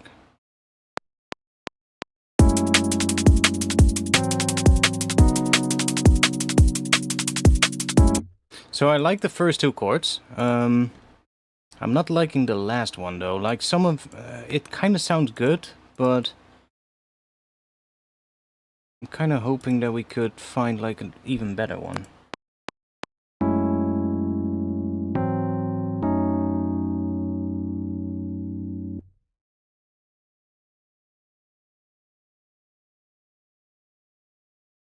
Okay, so that just plays the same chord, but then a different, so like slightly different version of like an F sharp minor chord. This is like an F sharp minor add 9. Or it's actually an F sharp minor 9, but the ninth is down an octave. That's G sharp sus 2 or not? What is this? G sharp, E, F sharp, and C sharp. It's like a C sharp minor with an F sharp added into it. Whatever that would be the fourth. Okay, but that sounds kind of cool. So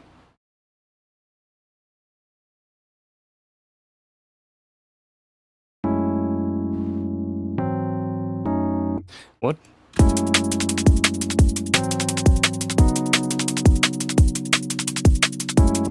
Okay, so let's leave that one here.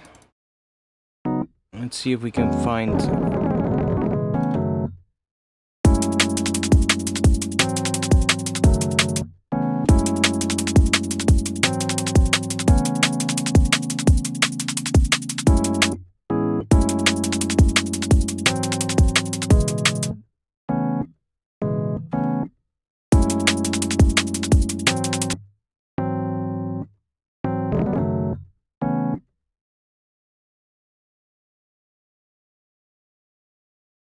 Kind of liked that sound that we got from that.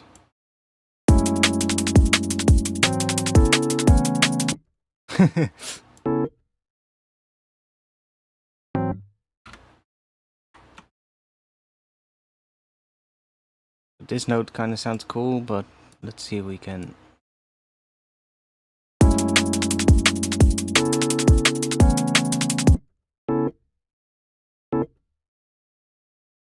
Should be able to see what these chords are. So that's an A at 9.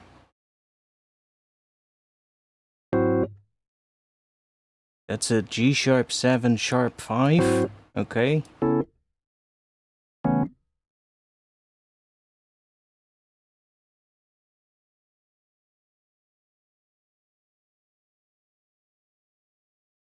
mean, I guess going to A makes sense.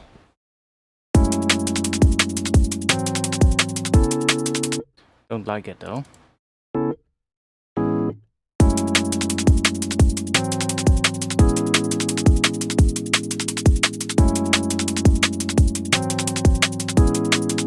That works.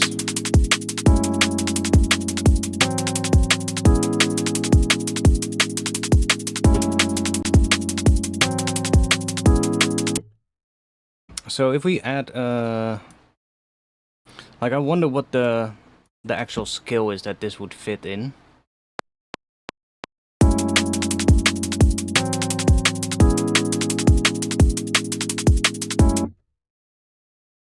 see if it actually fits in the scale.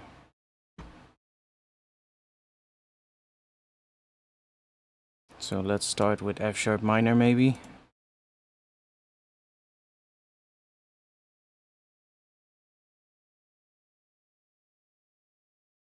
Right, so almost.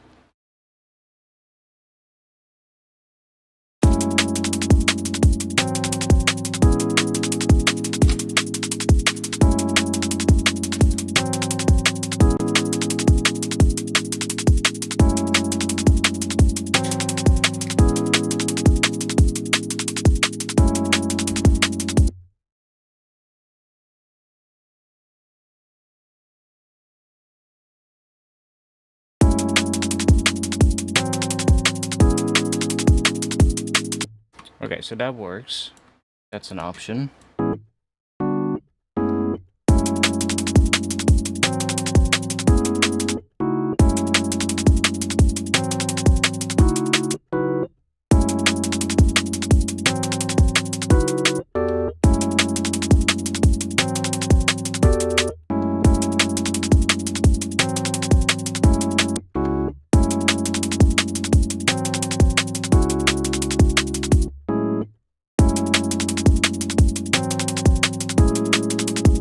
And that kind of works, but it's just the same F minor 9 chord. Or F sharp.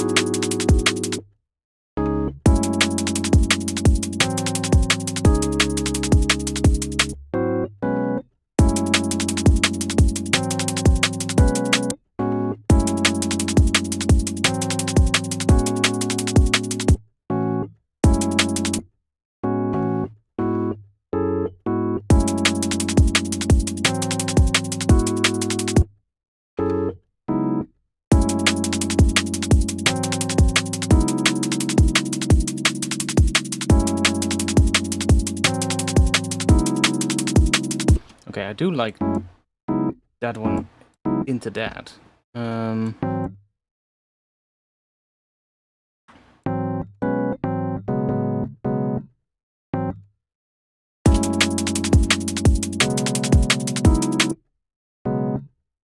After the latest update, the analyzing shit has fixed. I mean, something has fixed, yes. I agree. But not everything is how I want it. Like Ableton still scans your entire sample library when you save, when you load Ableton for the first time, which is just annoying.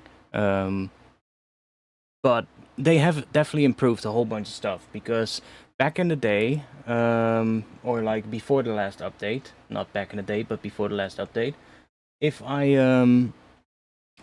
went to my plugin browser, it would take like anywhere from like 5 to 10 seconds to load my entire plugin list. And if the project was getting big, then it might even take longer than that. And now it's actually maybe 2 seconds max, so they've definitely improved something there.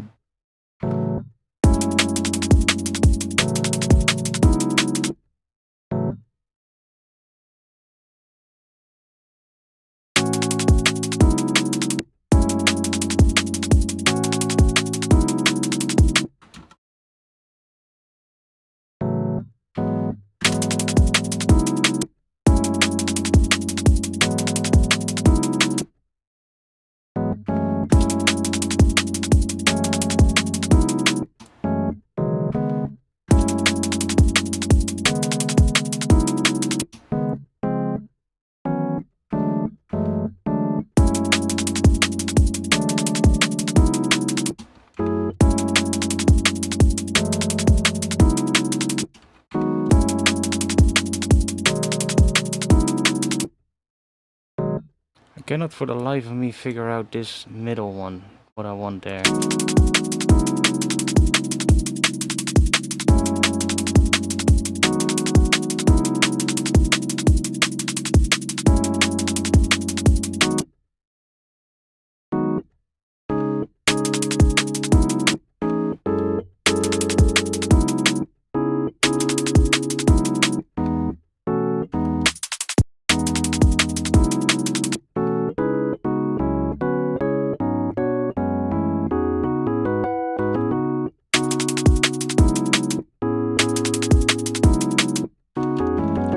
to do that ourselves.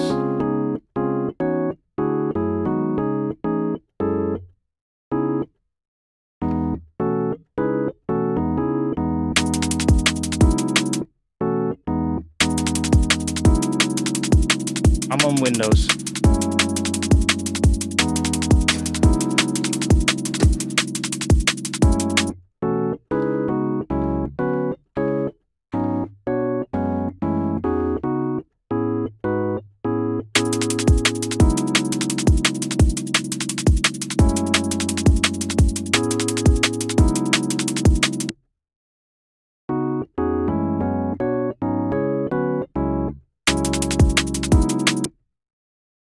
Okay, cool. Let's just... Which one do we have? Did we have this one? I think so.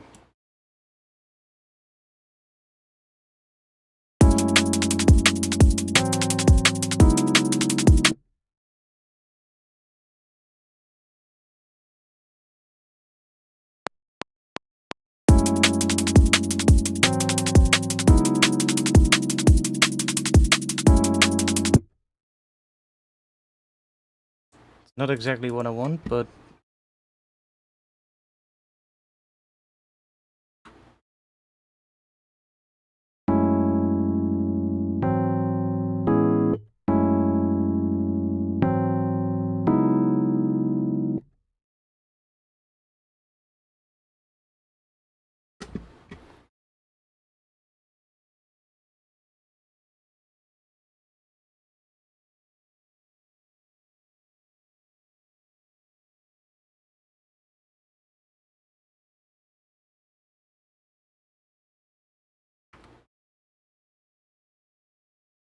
Let's see if by accident maybe one of these actually fits the entire thing.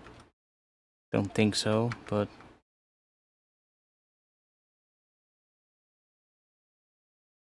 No, okay, but it kind of fits F sharp minor really closely. In fact, it fits C sharp minor even more, and then this is from the harmonic minor, so that makes sense.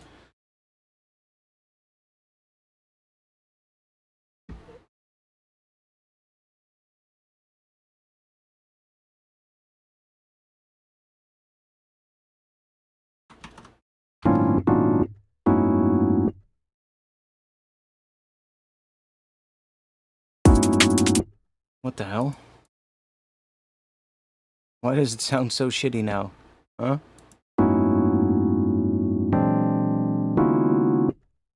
What? Oh, because it's playing both. That's why.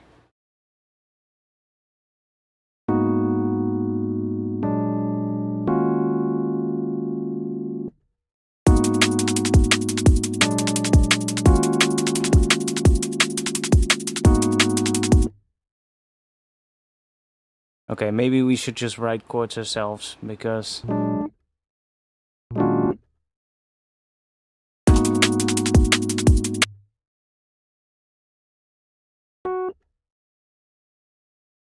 Let's keep this as a copy here. Let's just write it ourselves.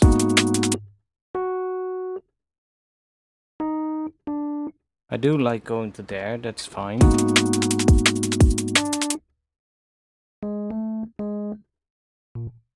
Let me turn on this. Let's put it on D sharp minor.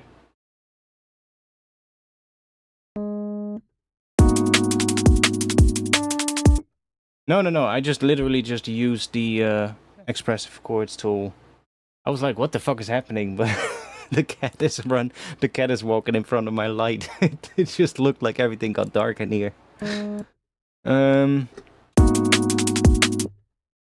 What is the bass note gonna do? What are we gonna do there?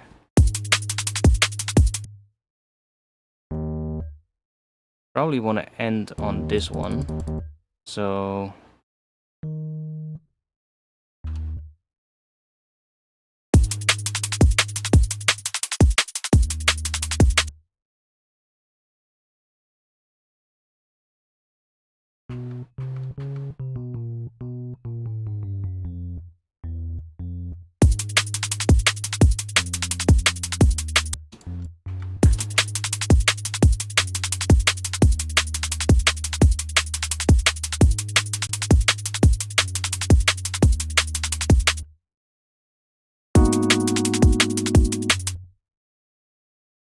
This is F sharp.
Not sure about this one, but I do like that and that.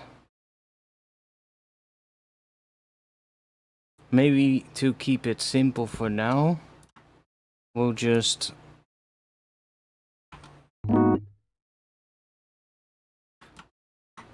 Let's quantize this real quick.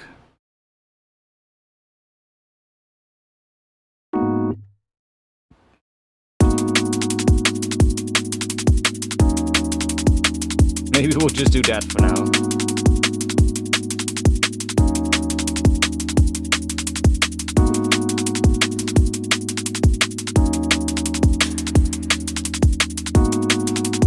Yeah, I just recorded the MIDI coming out of that chord device.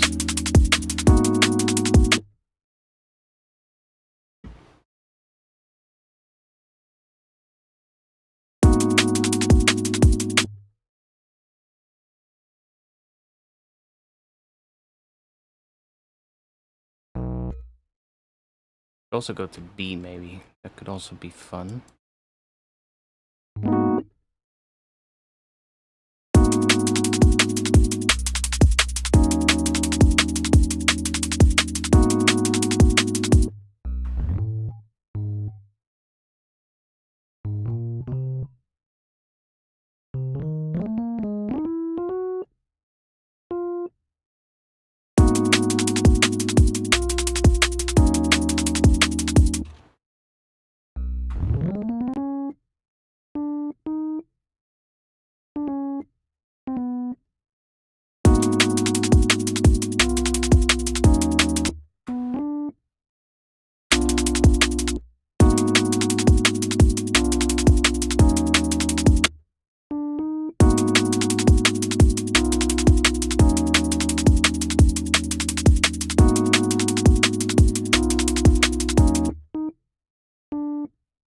Yeah, I'm trying to see what could be cool here.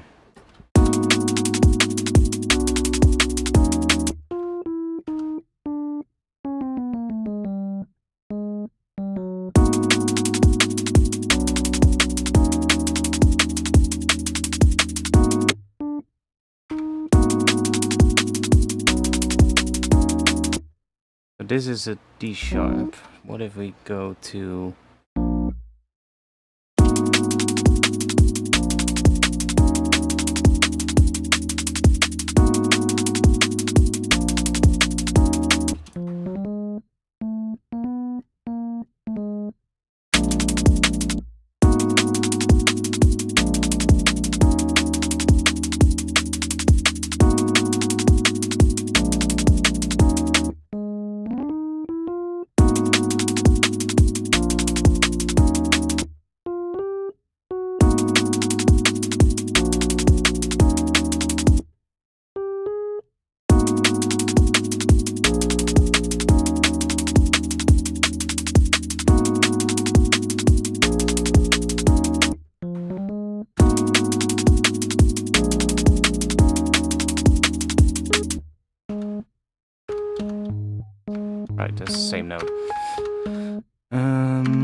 Yeah, I know. Like, I have two chords that kind of work, but then I'm sort of like the one that sort of like ties the two together. I'm not sure about, so we'll just stick with this for now.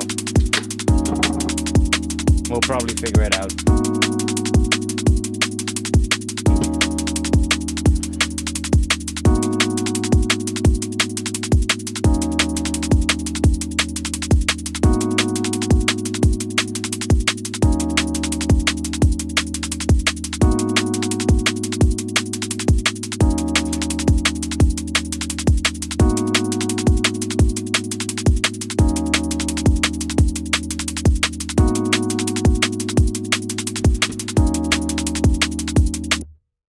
I'm sort of like thinking what scale this is in. I think it's in D sharp minor. I mean, it makes sense.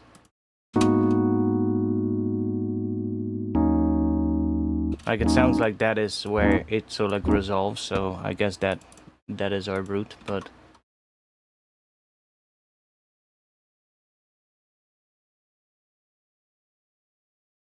so we're going from G sharp, which is the 4, to the 1. At least if that is the case. Which I guess we can then use D sharp underneath both of them. It's maybe not what we should be doing, but let's see.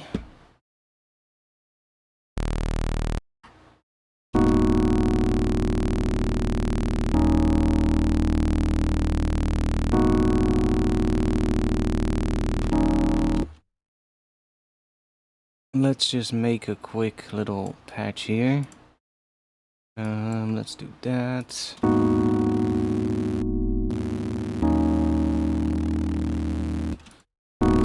Let's add another saw wave, and maybe we'll add a sine wave underneath.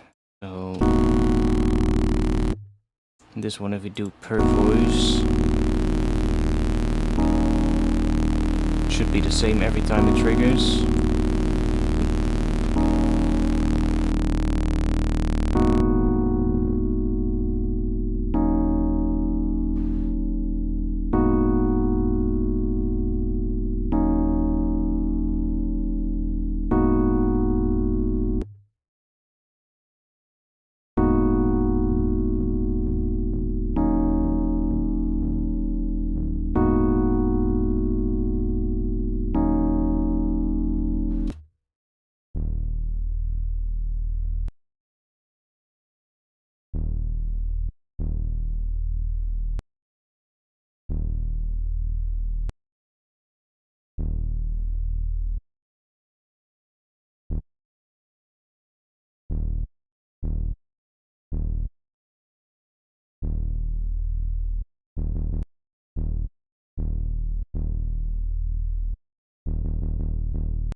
So like thinking about the rhythm now first, of what I want this to do. Let's bring this up a bit.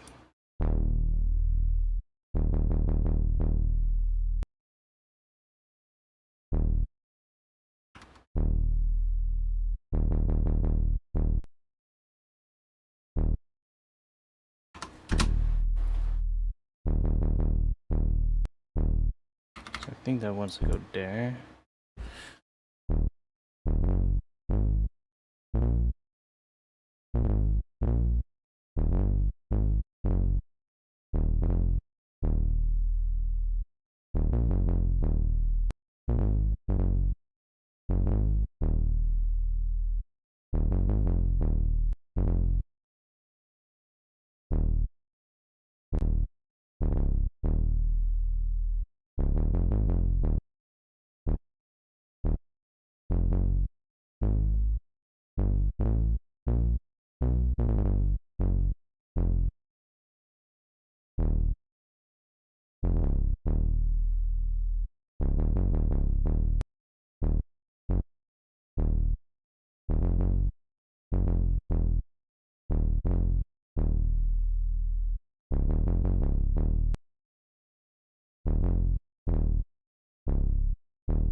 It wouldn't be really low, but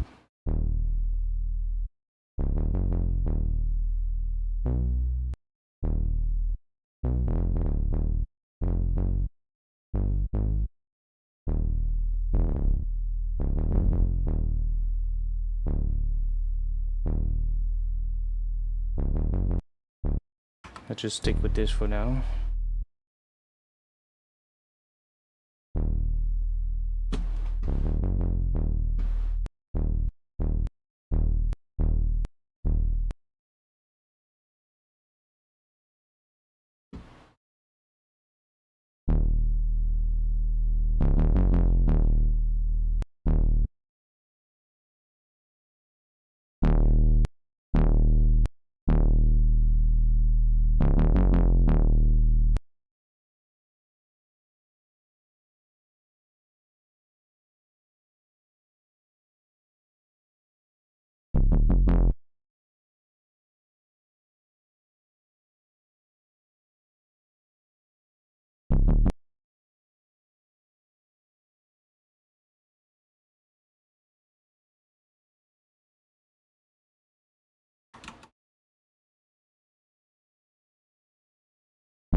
Oh, wrong track. You on here. Let's just get rid of that.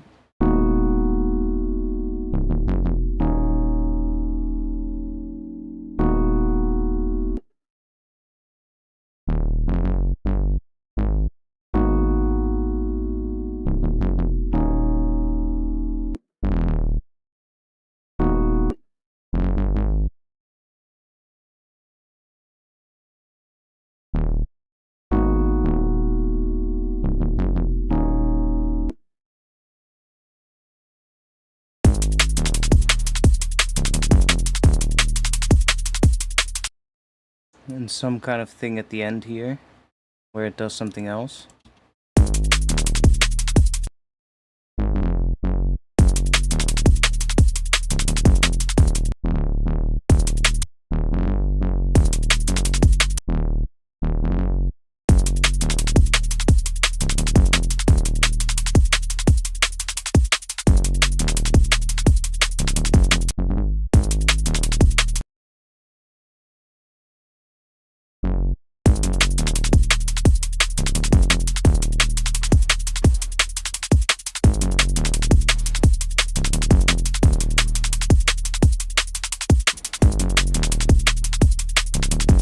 Maybe we should just focus on that first.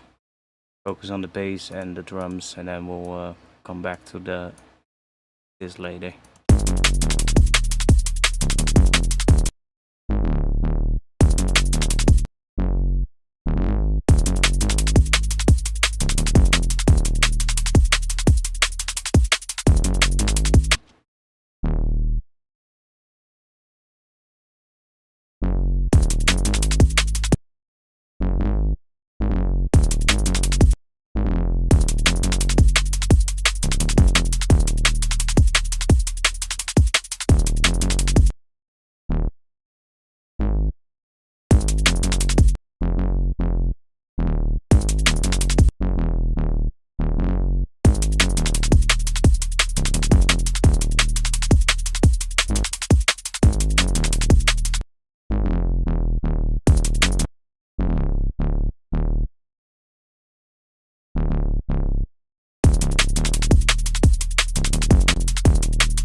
Do like that.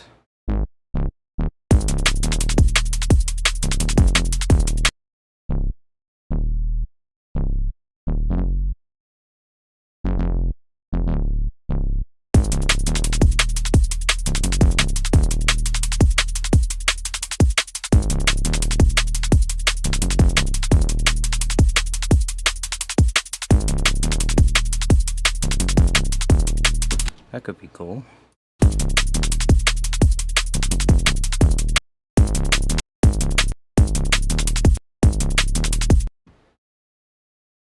Obviously this needs to be a lot more interesting, but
Key tracking though?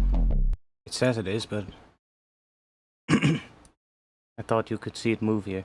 I mean, we can do that here as well. Let's see what happens. We route this one into filter 2. Then let's just grab that one.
Oh yeah, we had it right here.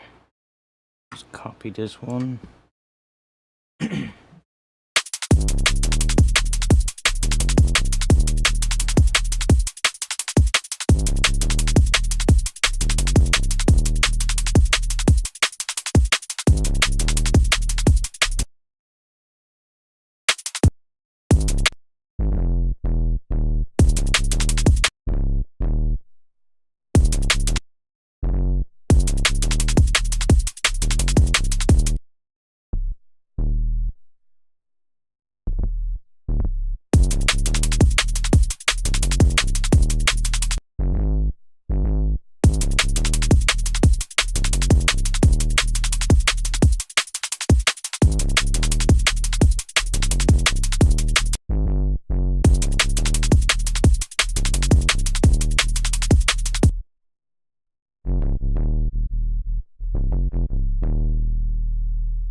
That one, B0.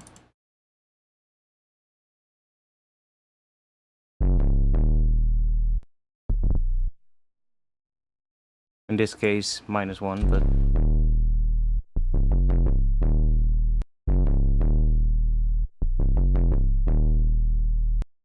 maybe it was E0. You meant this one. Or that one.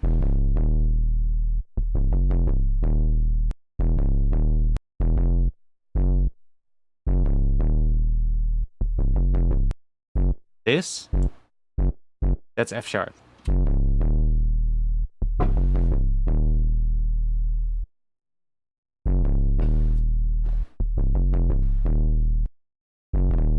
Or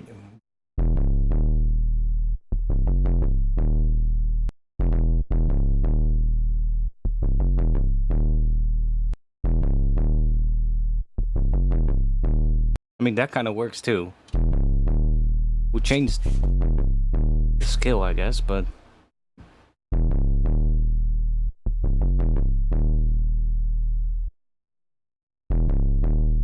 I mean, kind of works, honestly.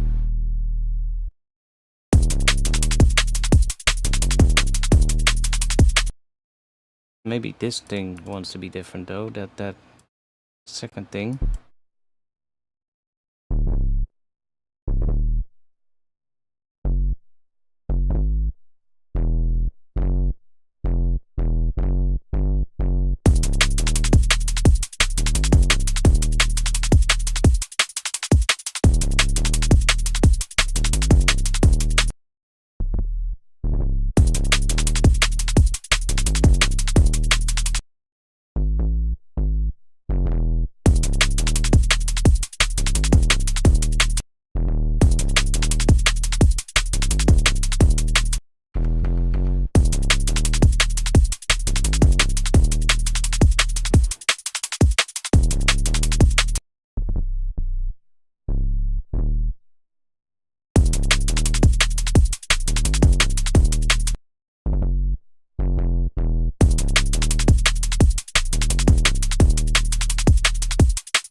maybe we should go into here and grab an EQ.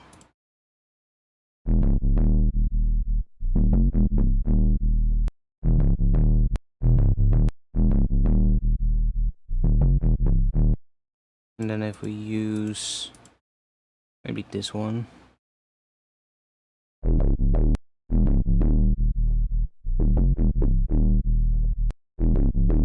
Can we key track this?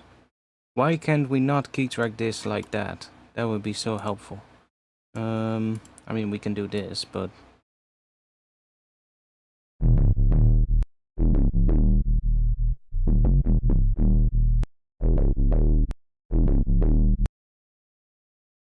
do we set it to 100?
Wait, we can also use this one.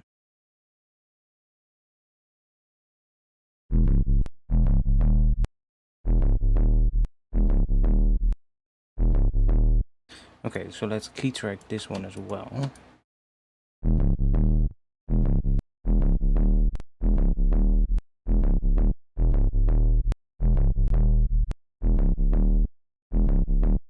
See if we can move this one and get some weird shit.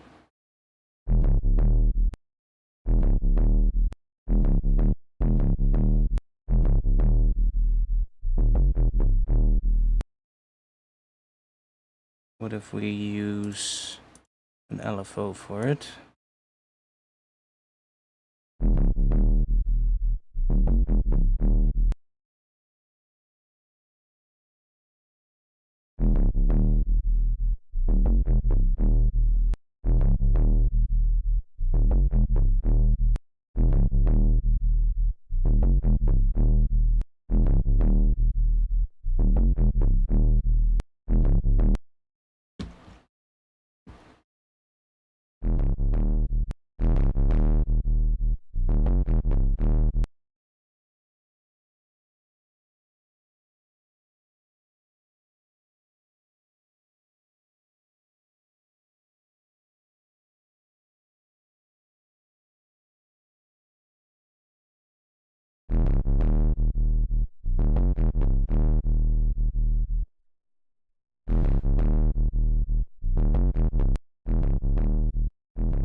Okay.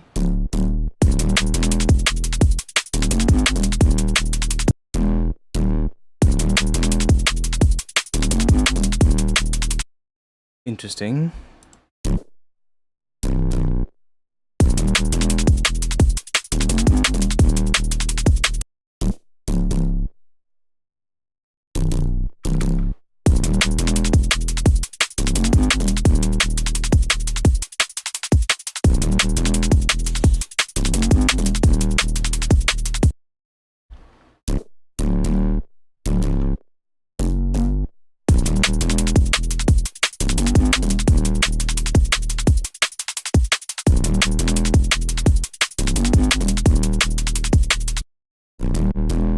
That's a weird pattern, but it kind of works.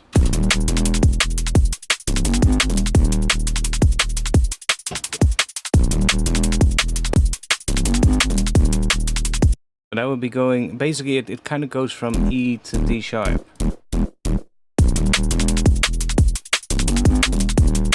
Which would make it Phrygian.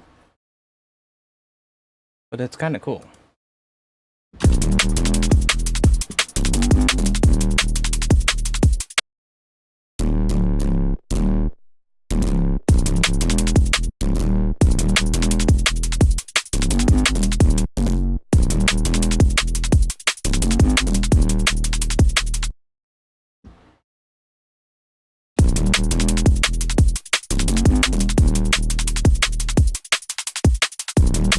Don't like the bass sound, but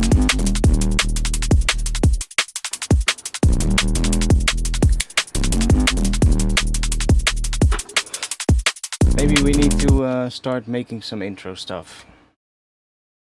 I'm not sure if these chords are gonna be the move, but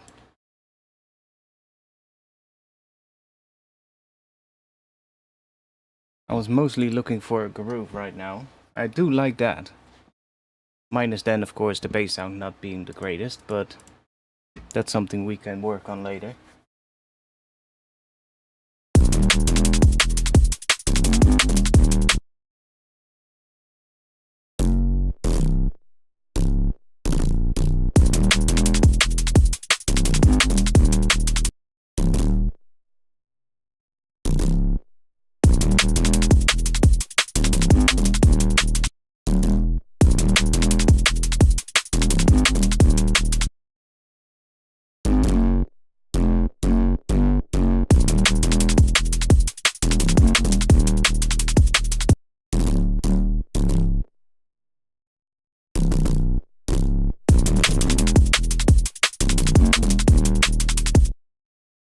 Like something like that could be interesting.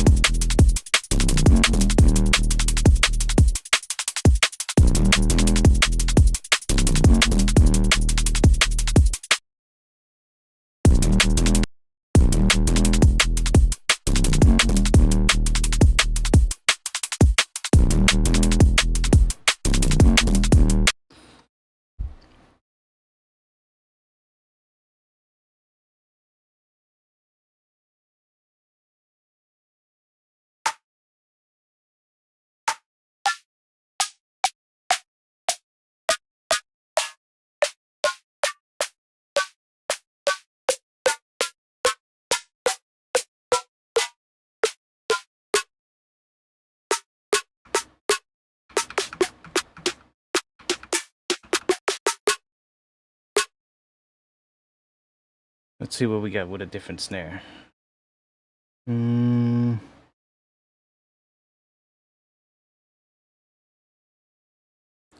Let's just remove these two ghost snares because we're not using them anyway.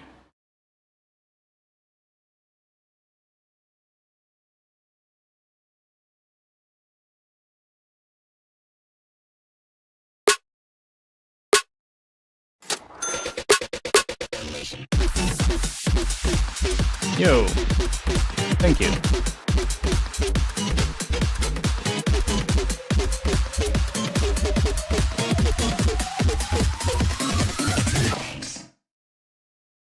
Oh, there's ポップでネイ no ケッド25ユーロ。 there's no message. I thought I was gonna read a message, but Polk, thanks for the 25 euros. That's a big one. Thanks a lot.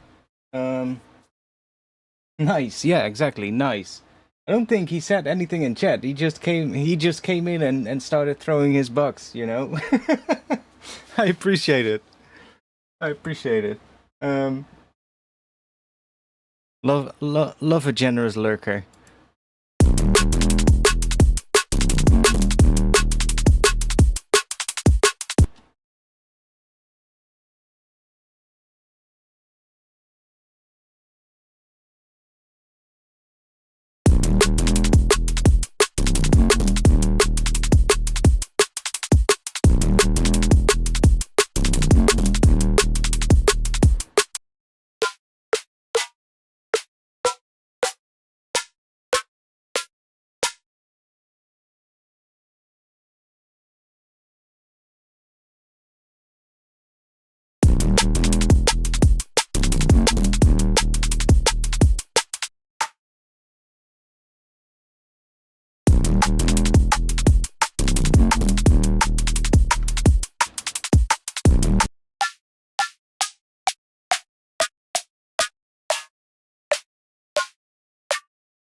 That snare just works well.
I'm not entirely sure yet about this pattern, but I guess that's the best one until now.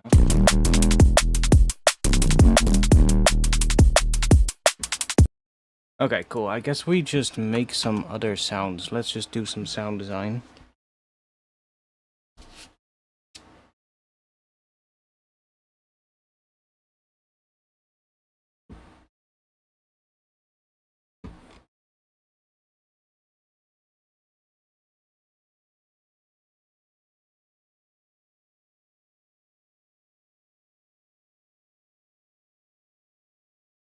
Let's see, maybe I have some cool things we can already use.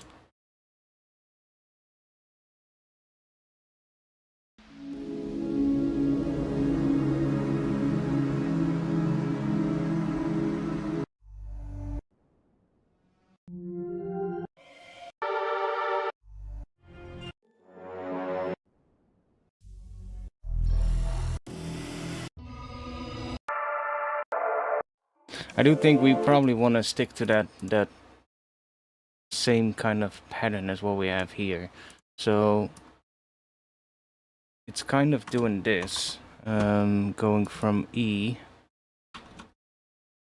to D sharp. So let's just start with something that plays those notes.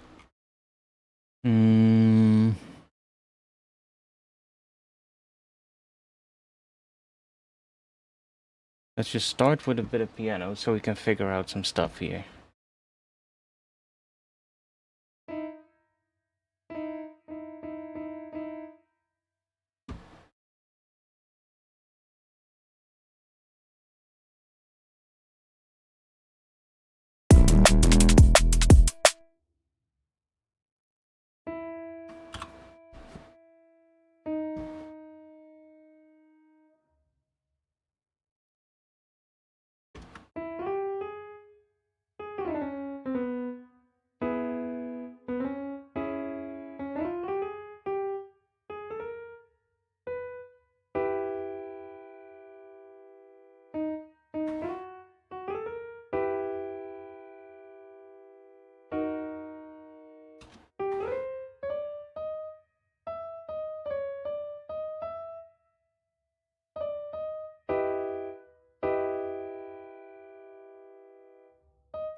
I mean, when in doubt, just use an add 9 chord.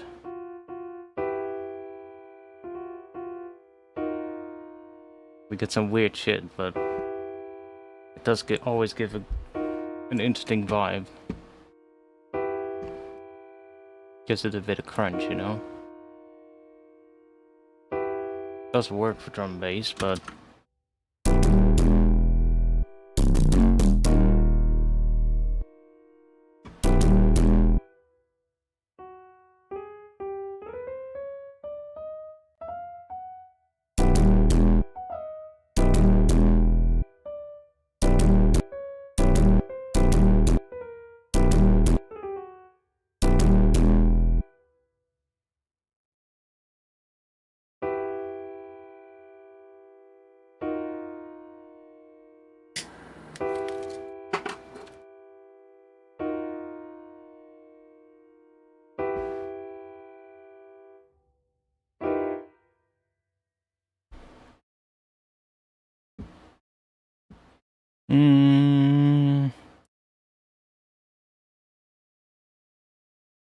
let me think real quick.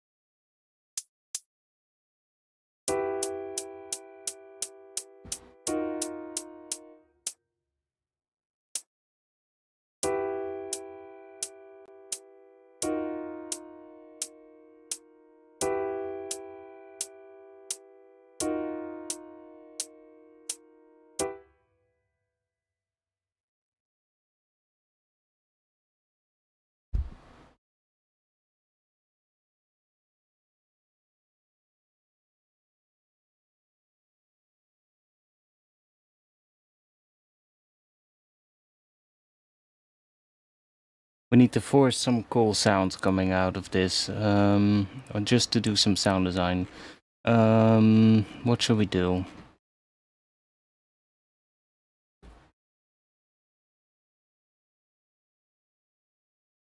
Let's see. I mean, we could use a piano, but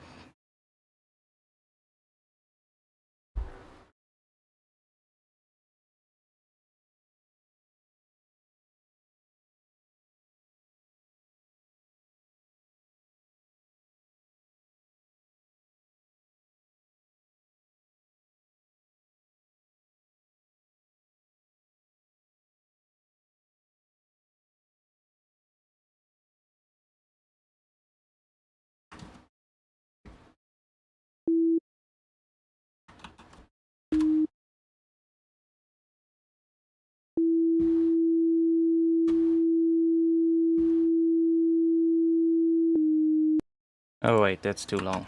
My bad. This.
I'm thinking what we can do to come up with something here.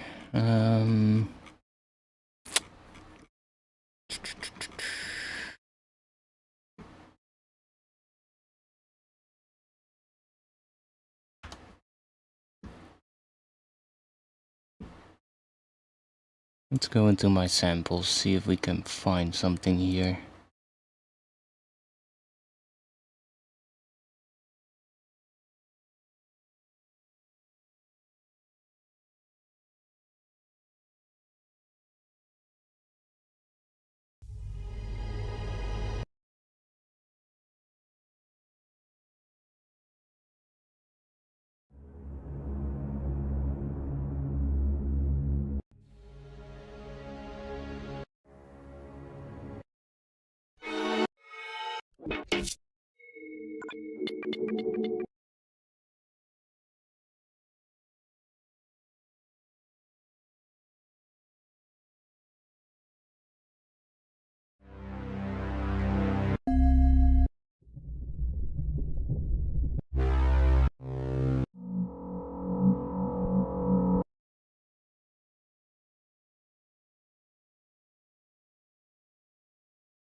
Yo, Float.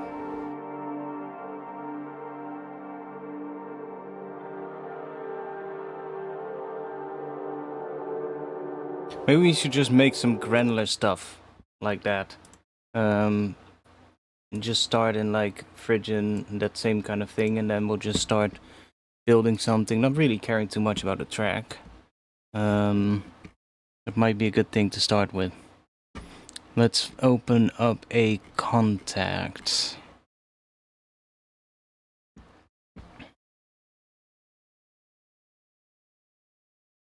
And find some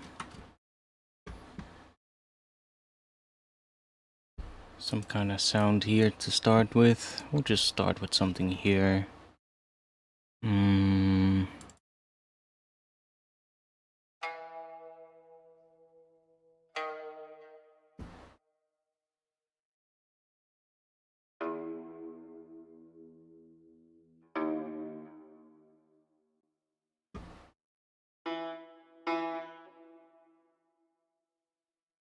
Maybe we'll make it slower than what the drop is gonna do, but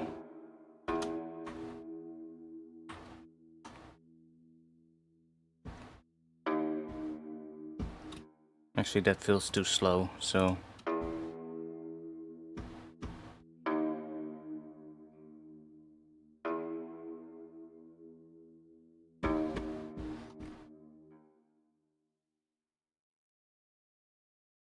guess we can put you in here as well. Put it all inside of a group.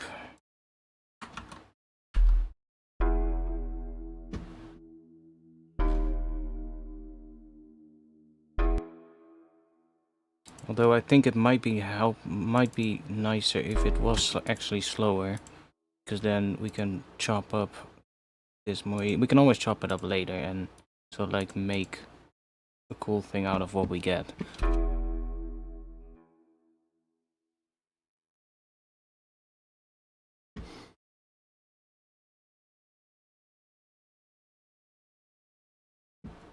Maybe we'll find some kind of brass sound or something.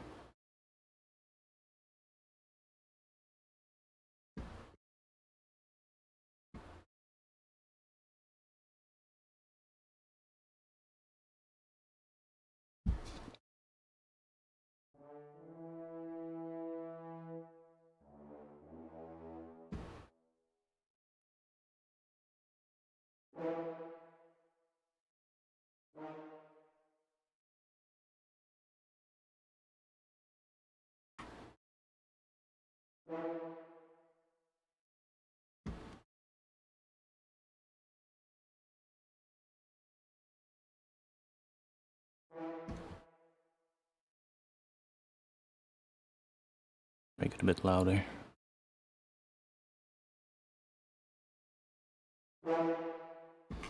And let's find some kind of reverb on this, just to get us started with that.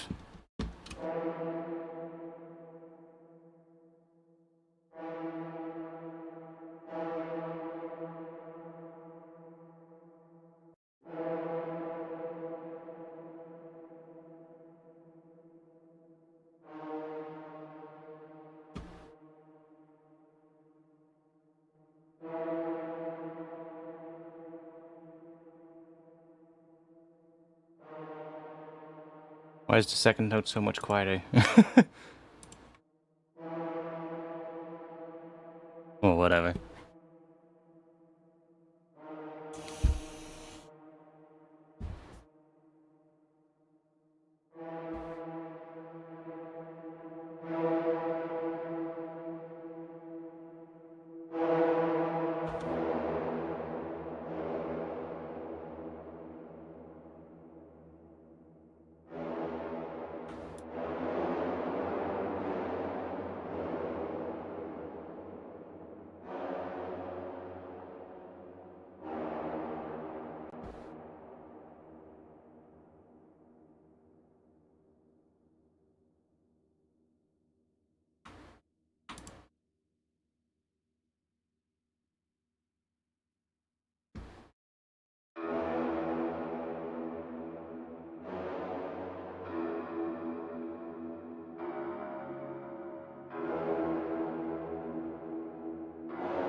Okay, so let's think what those chords would be. Not sure if this is what we're gonna end up with, but we'll just have something to start with. We can always change the notes. Wait, I have a saved patch for this.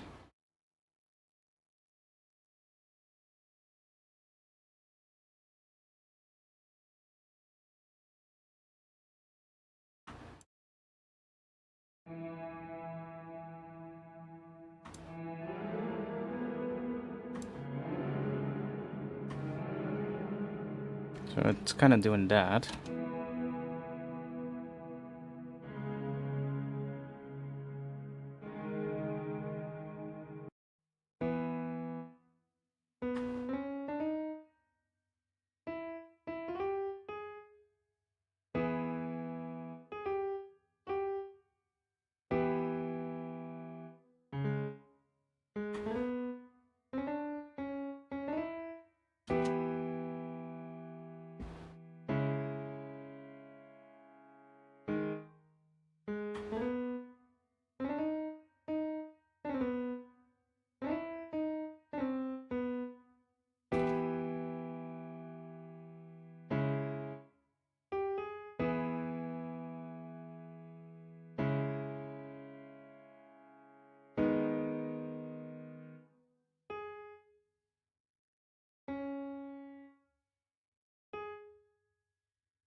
Let's try and force something to happen, you know?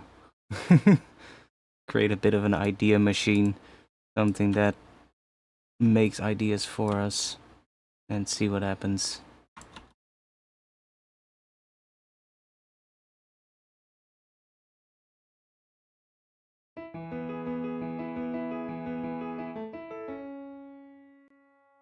Don't like that the second one is major, but bear with me.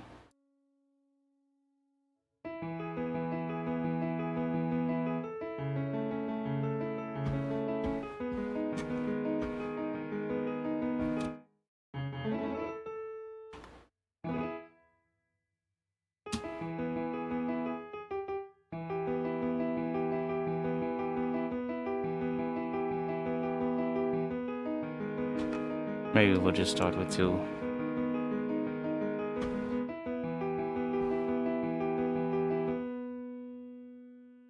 Just add.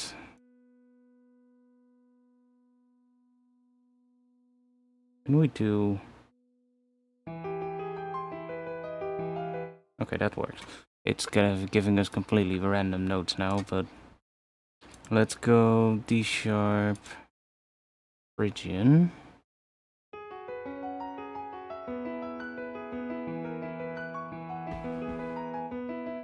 Let's make this slower.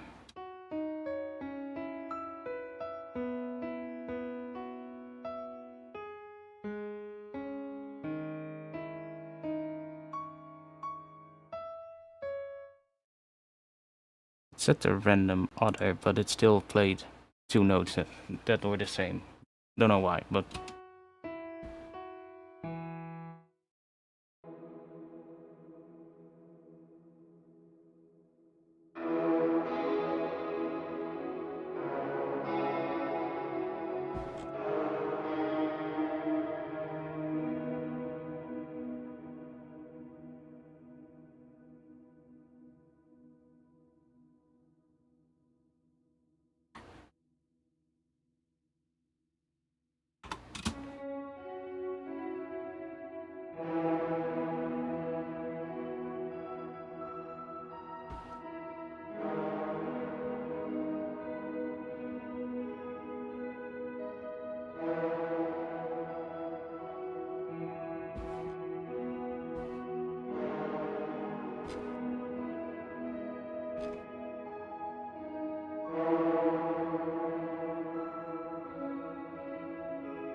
Okay, I don't like that. Do the spray. Maybe try wet.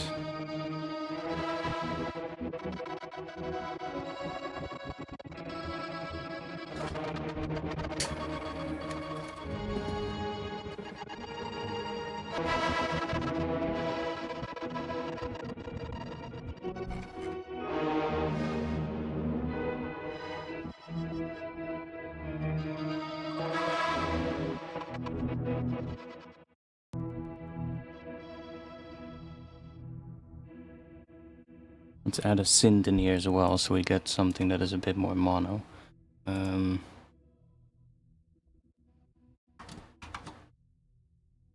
a bit more consistent, probably.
Let's turn this off for a moment. We can hear what we're doing.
Okay, so let's see what we got here. We got...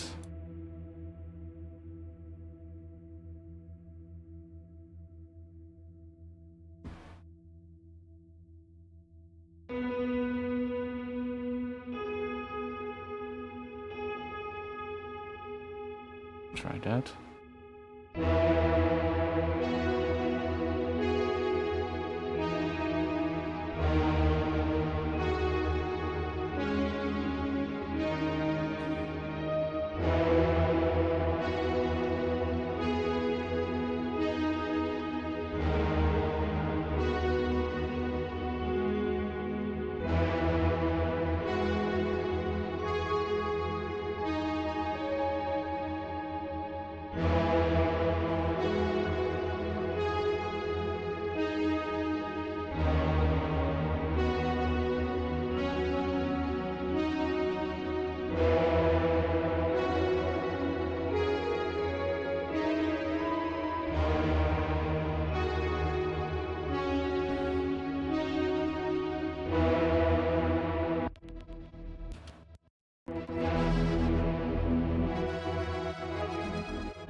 Can we not snap this? Or is it always going to snap? Ah, shift.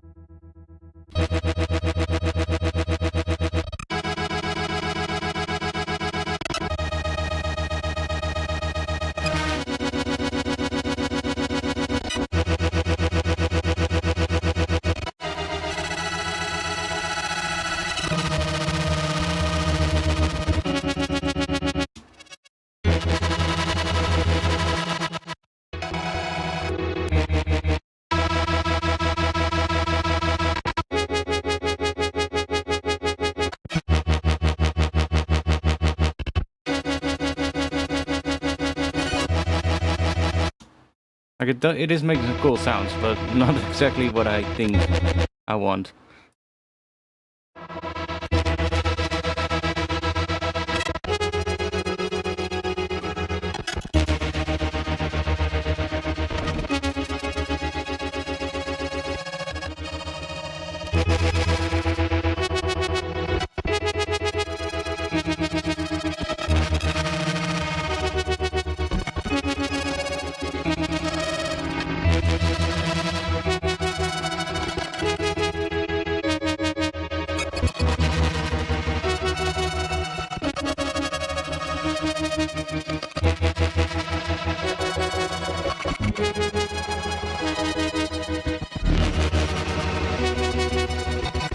Let's try some other presets.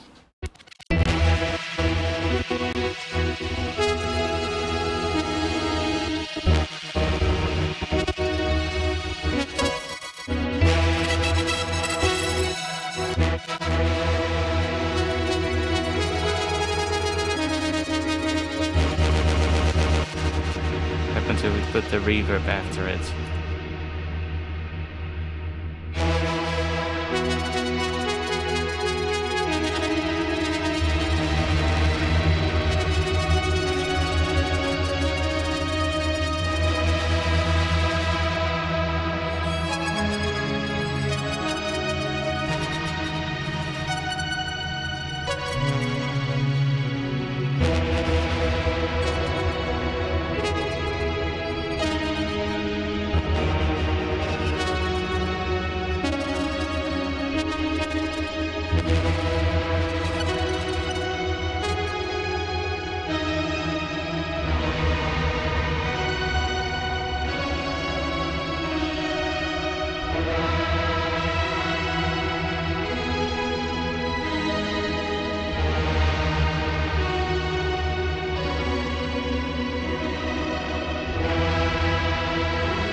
Okay, that just got really dark.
It sounds huge, but it's totally not the vibe I was having in mind. I think we're not really getting anywhere tonight.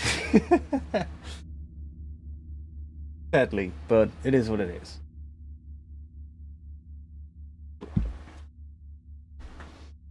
Let's see.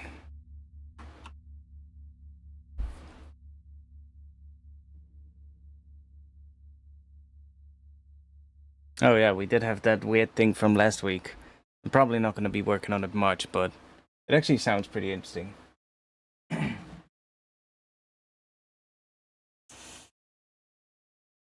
Let's just open it up for a little bit. Last week we did something completely different. I actually ended up making a vibe that I kind of enjoyed. Now at the point where I'm like, okay, what do I do with it now? But it's kind of interesting. So I have this section here that I kind of ended up with at the end of the stream, and I kind of liked it. But it's kind of an interesting vibe.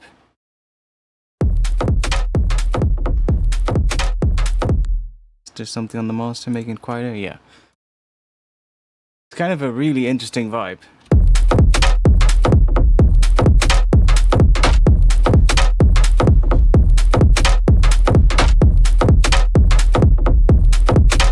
I mean, it's kind of a house vibe, but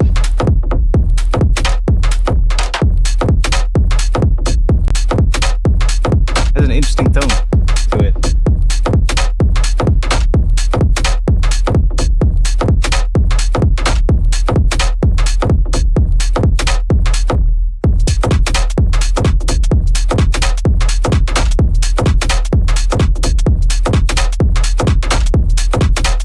I like this, what is it? Where is it?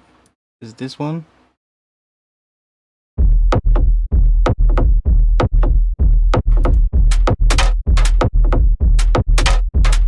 I guess those.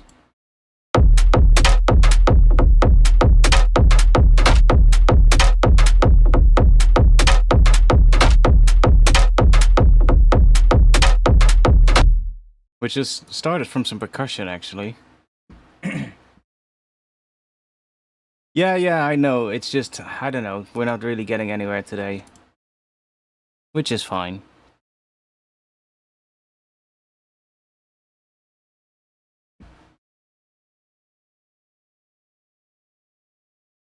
So, but now I'm at this point where I'm like, okay, so what do I add to this?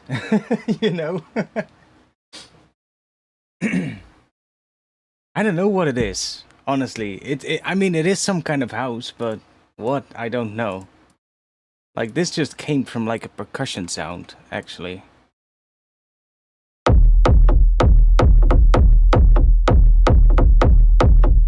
Like, I'm not sure if we can... Yeah, we should be able to hear just the sound that it came from.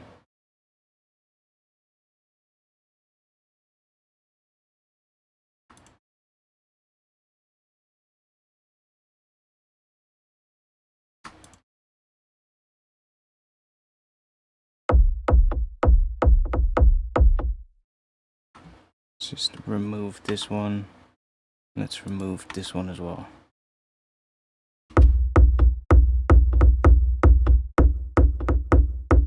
Like, that's what it started with.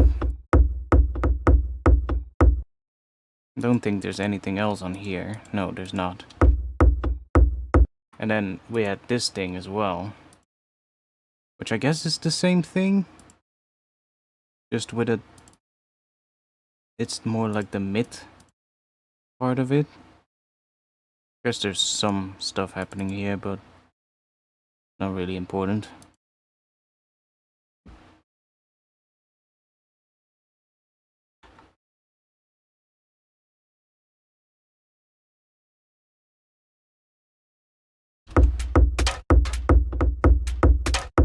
But that's what it sounded like. But then I just ended up doing a corpus on here. And some convolution reverb and a saturator. And that really distorted it like that. And I just ran it through a vocoder. And we have some EQ, which I guess is just taking some stuff out. And then we had this as well, which was kind of doing the same thing, but it just...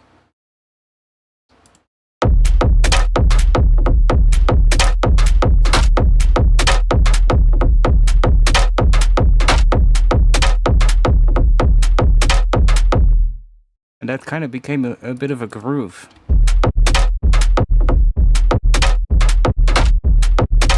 And then with a kick,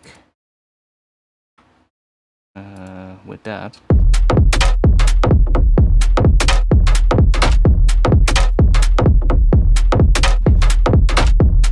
it kind of became that, which was kind of interesting. But now I'm at a point where I'm like, okay, so what do I do with it now?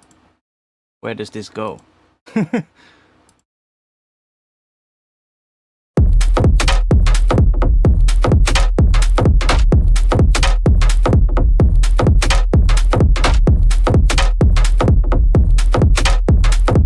Don't mind this track here, that's literally just... I mean, I can play a bit of it, but you're immediately gonna recognize it. I just was testing something out.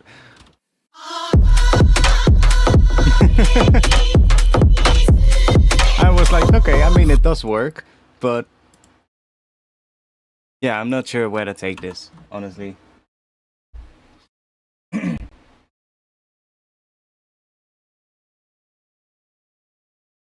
It's just a weird sort of like low end that it has now because of the fact that it came from a percussion sound.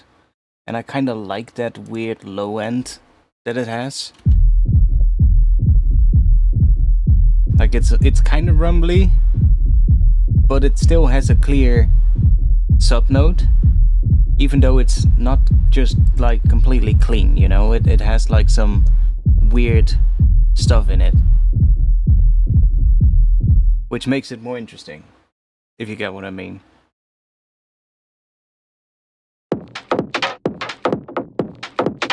And then in the mid-range it has that sort of like interesting percussive vibe, which I like, but I guess it can need some more high-end stuff, for sure.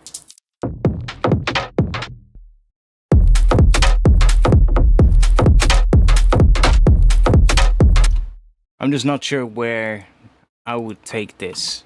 I never really make this kind of stuff, so... kind of got to a point where I was like, okay, that sounds cool, but now what?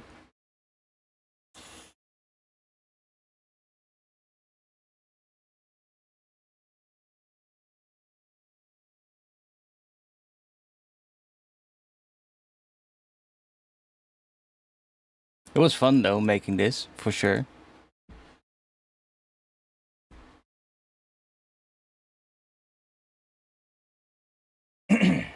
Anyways, yeah, I think I'm gonna call it quits for tonight because we're not really getting far with anything. So, I'll try and have a better one next week. Next week is not the feedback one, right? No, we will have one more week of production stuff and then we do another feedback session. Cool. Thanks for being here though.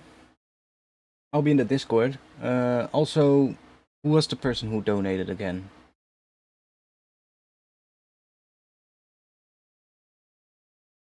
Polk? It was, right? Yeah, okay. Thanks for your donation. It called to stuttering this sub things more quickly.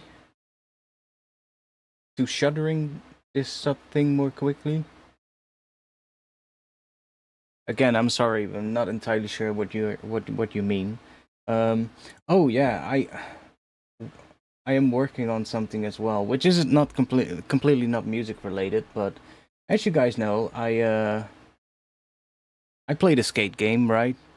And I've been trying to make some nice videos with it. It's still a work in progress, but honestly, like, not all the clips are there yet, but I'm basically part of a competition at this point where during the entire season of... because the skate game has seasons, right?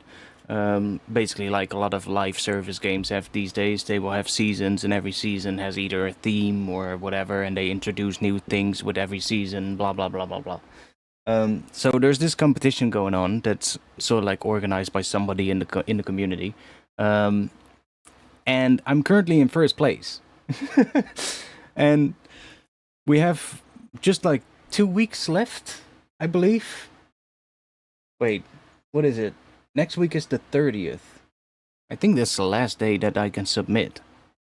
So one week left. And then I think that weekend there will be one final sort of like clip and photo review. If you're not aware, I do have like another account on Instagram where I post a lot of the clips and like the photos that I do. So you can see, like, I'll post like photos of the game and some videos and stuff like that.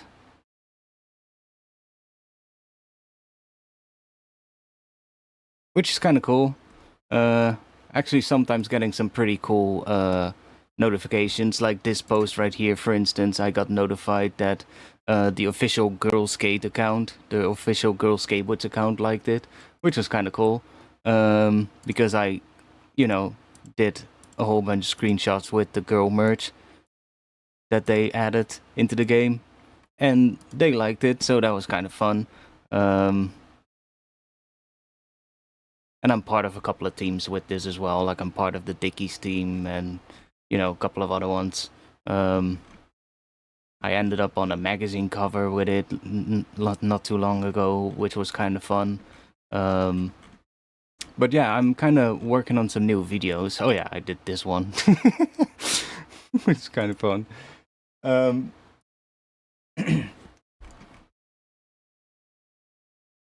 trying to see where the magazine cover thing is. I think it's somewhere in here, but it's basically the old account where I post my city skyline stuff, as you can see.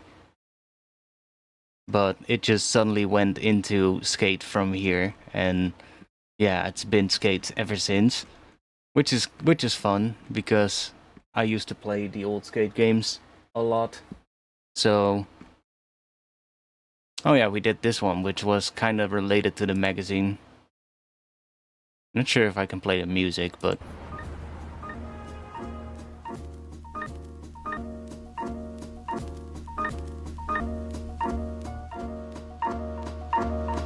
I want to go away to a bright island where the food tastes good and we're all smiling, where the sun rises early and goes down late. There's a DJ in the place. I'm often hunting for that perfect interaction between light and shadows. That is what can really make a shot for me. This video was not made by me. I like to strip away the clutter and focus on the tiny details. I asked myself, where do I never go? And the parking garage immediately came to mind. See, most players use it for huge gaps, but as a realistic skater, I often ignored it. I wanted to challenge myself to find something cool in this overlooked spot. Just for a week or two and go along with nature like this. Those curved walls were begging for some flip tricks, even though the timing was kind of tricky. It was kind of related, like flick almost instantly. It took a while to get it right, but I actually prefer that. The game can be too easy sometimes. Like I'm trying to find where that magazine cover is. Is it here? There's gonna be so much in here.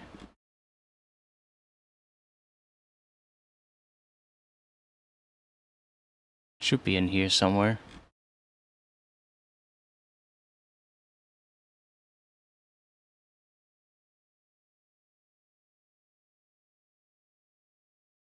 There's so fucking much. Oh yeah, here. So that was the cover, and that screenshot is mine, which is kind of cool. I think I did a video as well when it came out. Oh yeah, here. Where I edited the magazine cover into the video. But yeah, so I've been making a whole bunch of videos with this, and I'm kind of working on one right now, where I'm upping the quality of the clips and the editing. So it's not entirely there yet, but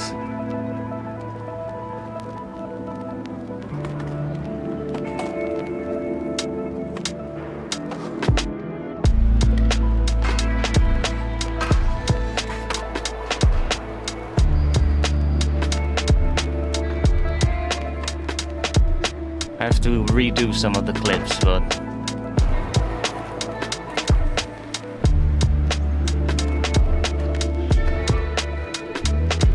and add in some more like B-roll shots.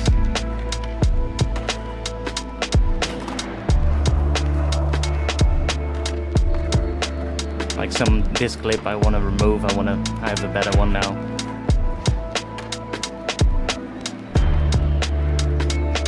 But some of these clips turned out pretty cool. Like this one, I love this one.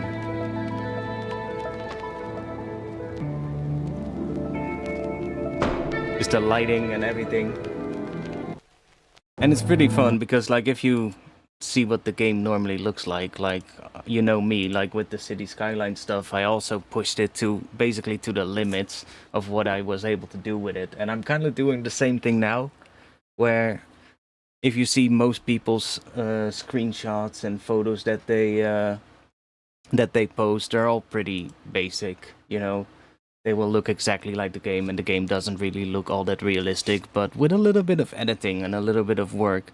No AI, by the way, no, because I hate that. There's also people doing that, obviously, sadly.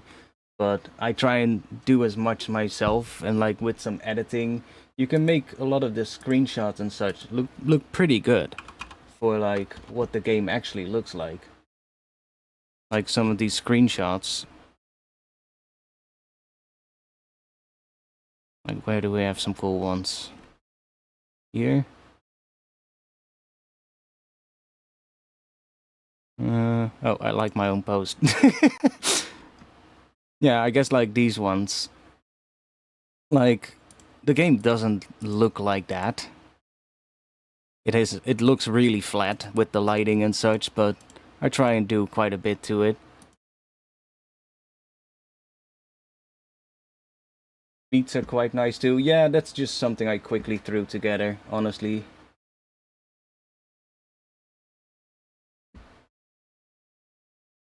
Let's see.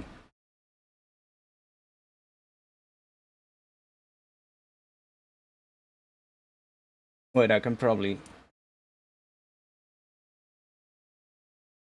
Let me check real quick. So if we go...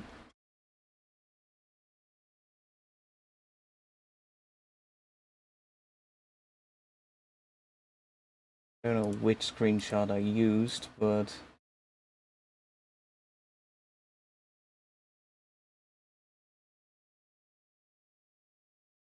should give a pretty good idea of what it normally looks like. Let's just... Yeah, I think it's this one. So this is what it would normally look like, right? That's what the game would normally look like. And then I did some edits of these screenshots, which end up looking like... See if I can find the same shot.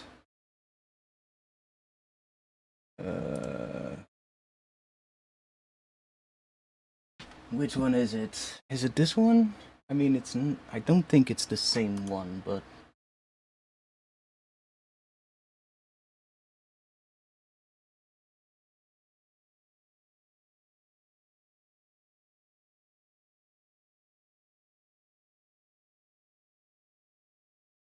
Can I put them side by side?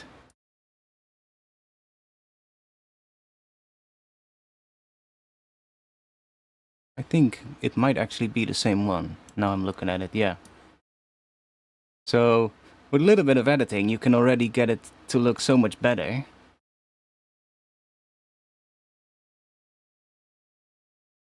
So left is the edited one, and the right one is the original one.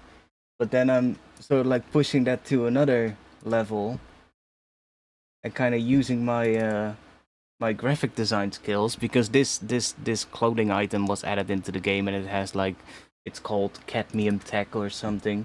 So I was like, okay, can I make that even better? And I ended up with this, which honestly looks fucking awesome.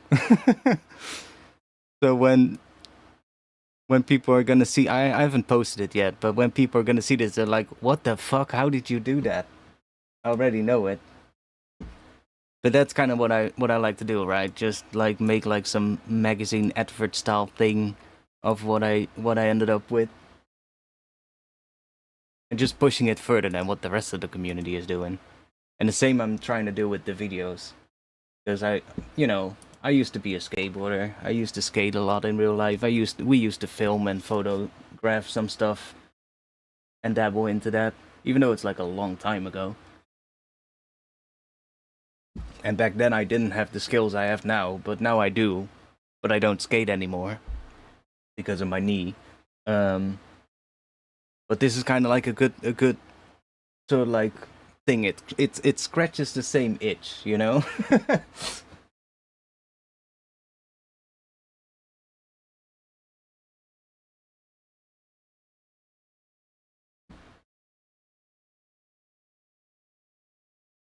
Anyways,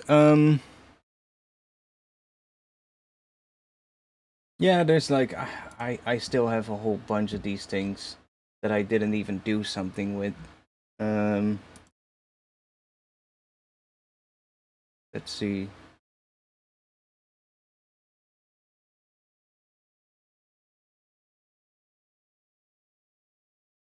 This one.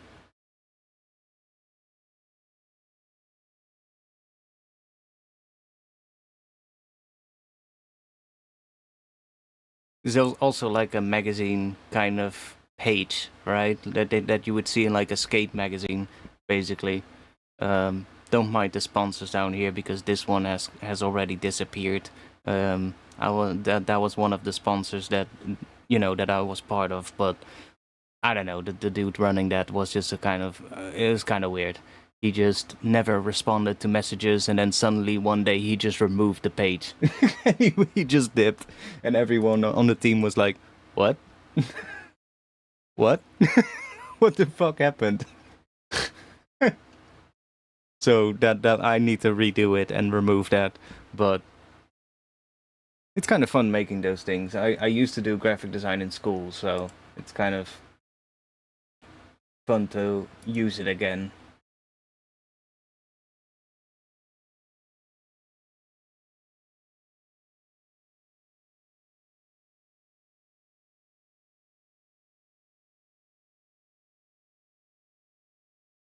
Trying to see what else I got.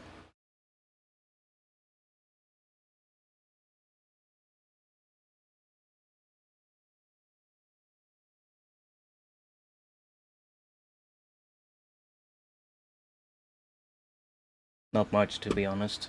Most is just pictures, screenshots.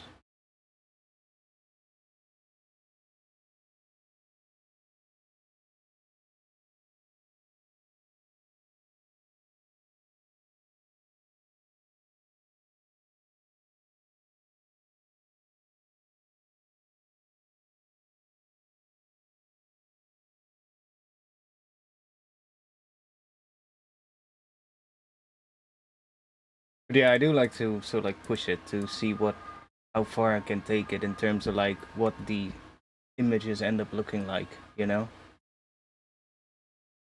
Kind of same thing as what I did with City Skylines, honestly. Like City Skylines, I modded it completely so that everything looked more realistic than what it originally did.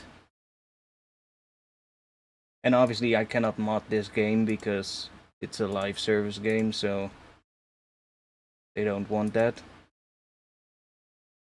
I wish they did though, because you could do so much stuff with that, but hey, it is what it is. But even without, you can actually make some pretty fire screenshots with it. And with some photo editing, those actually end up being pretty good.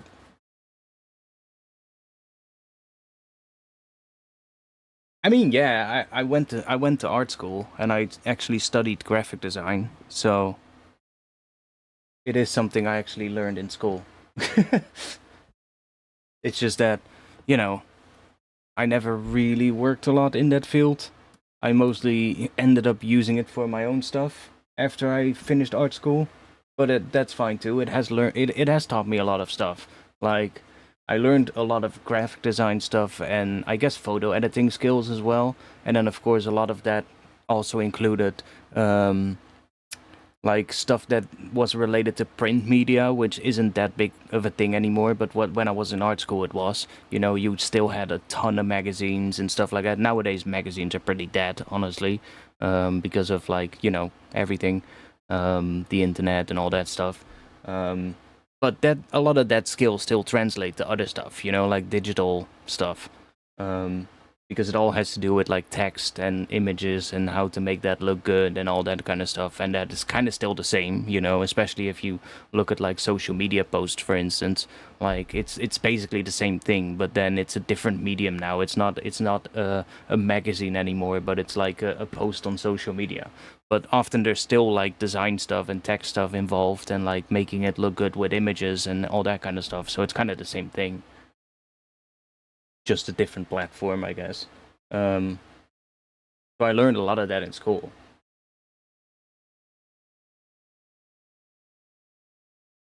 And there was a bit of other stuff included as well. It was a bit of web design and stuff like that, but not like at a professional level, honestly. Like that would be its whole own sort of like education, I guess. I just learned the basics of web design and stuff like that, you know, just like I could make like a simple website.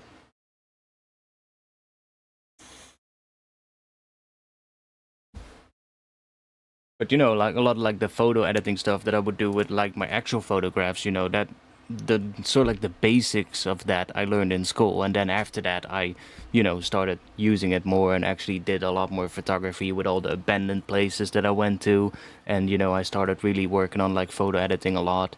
But the basics of it I basically all learned in school. And the same thing goes for like graphic design. Like obviously I didn't learn everything in school because you know you basically just learned the basics, and then after that, most of the stuff that you actually learn and actually end up using is all through experience, obviously. But yeah, it is, you know, what I actually studied for. So, anyways, that was a little chat, but that's fine. I'm gonna sign off. I'll be back next week around probably 9 p.m., something like that. And we'll see what we'll do next week. Maybe we'll make something else again. See what happens. For now, though, thanks for watching. I'll be in the Discord if you want to have a bit more of a chat. Then come join there. I'll be in the Discord, and I'll see you all in the next one. You know, if you want to support me on Patreon. Link to Discord, Patreon, everything is in the description, so just go there if you are not a member yet. And thanks for watching. See you all in the next one. Peace.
Also, EA, you should probably hire me to do your photo editing for your social media.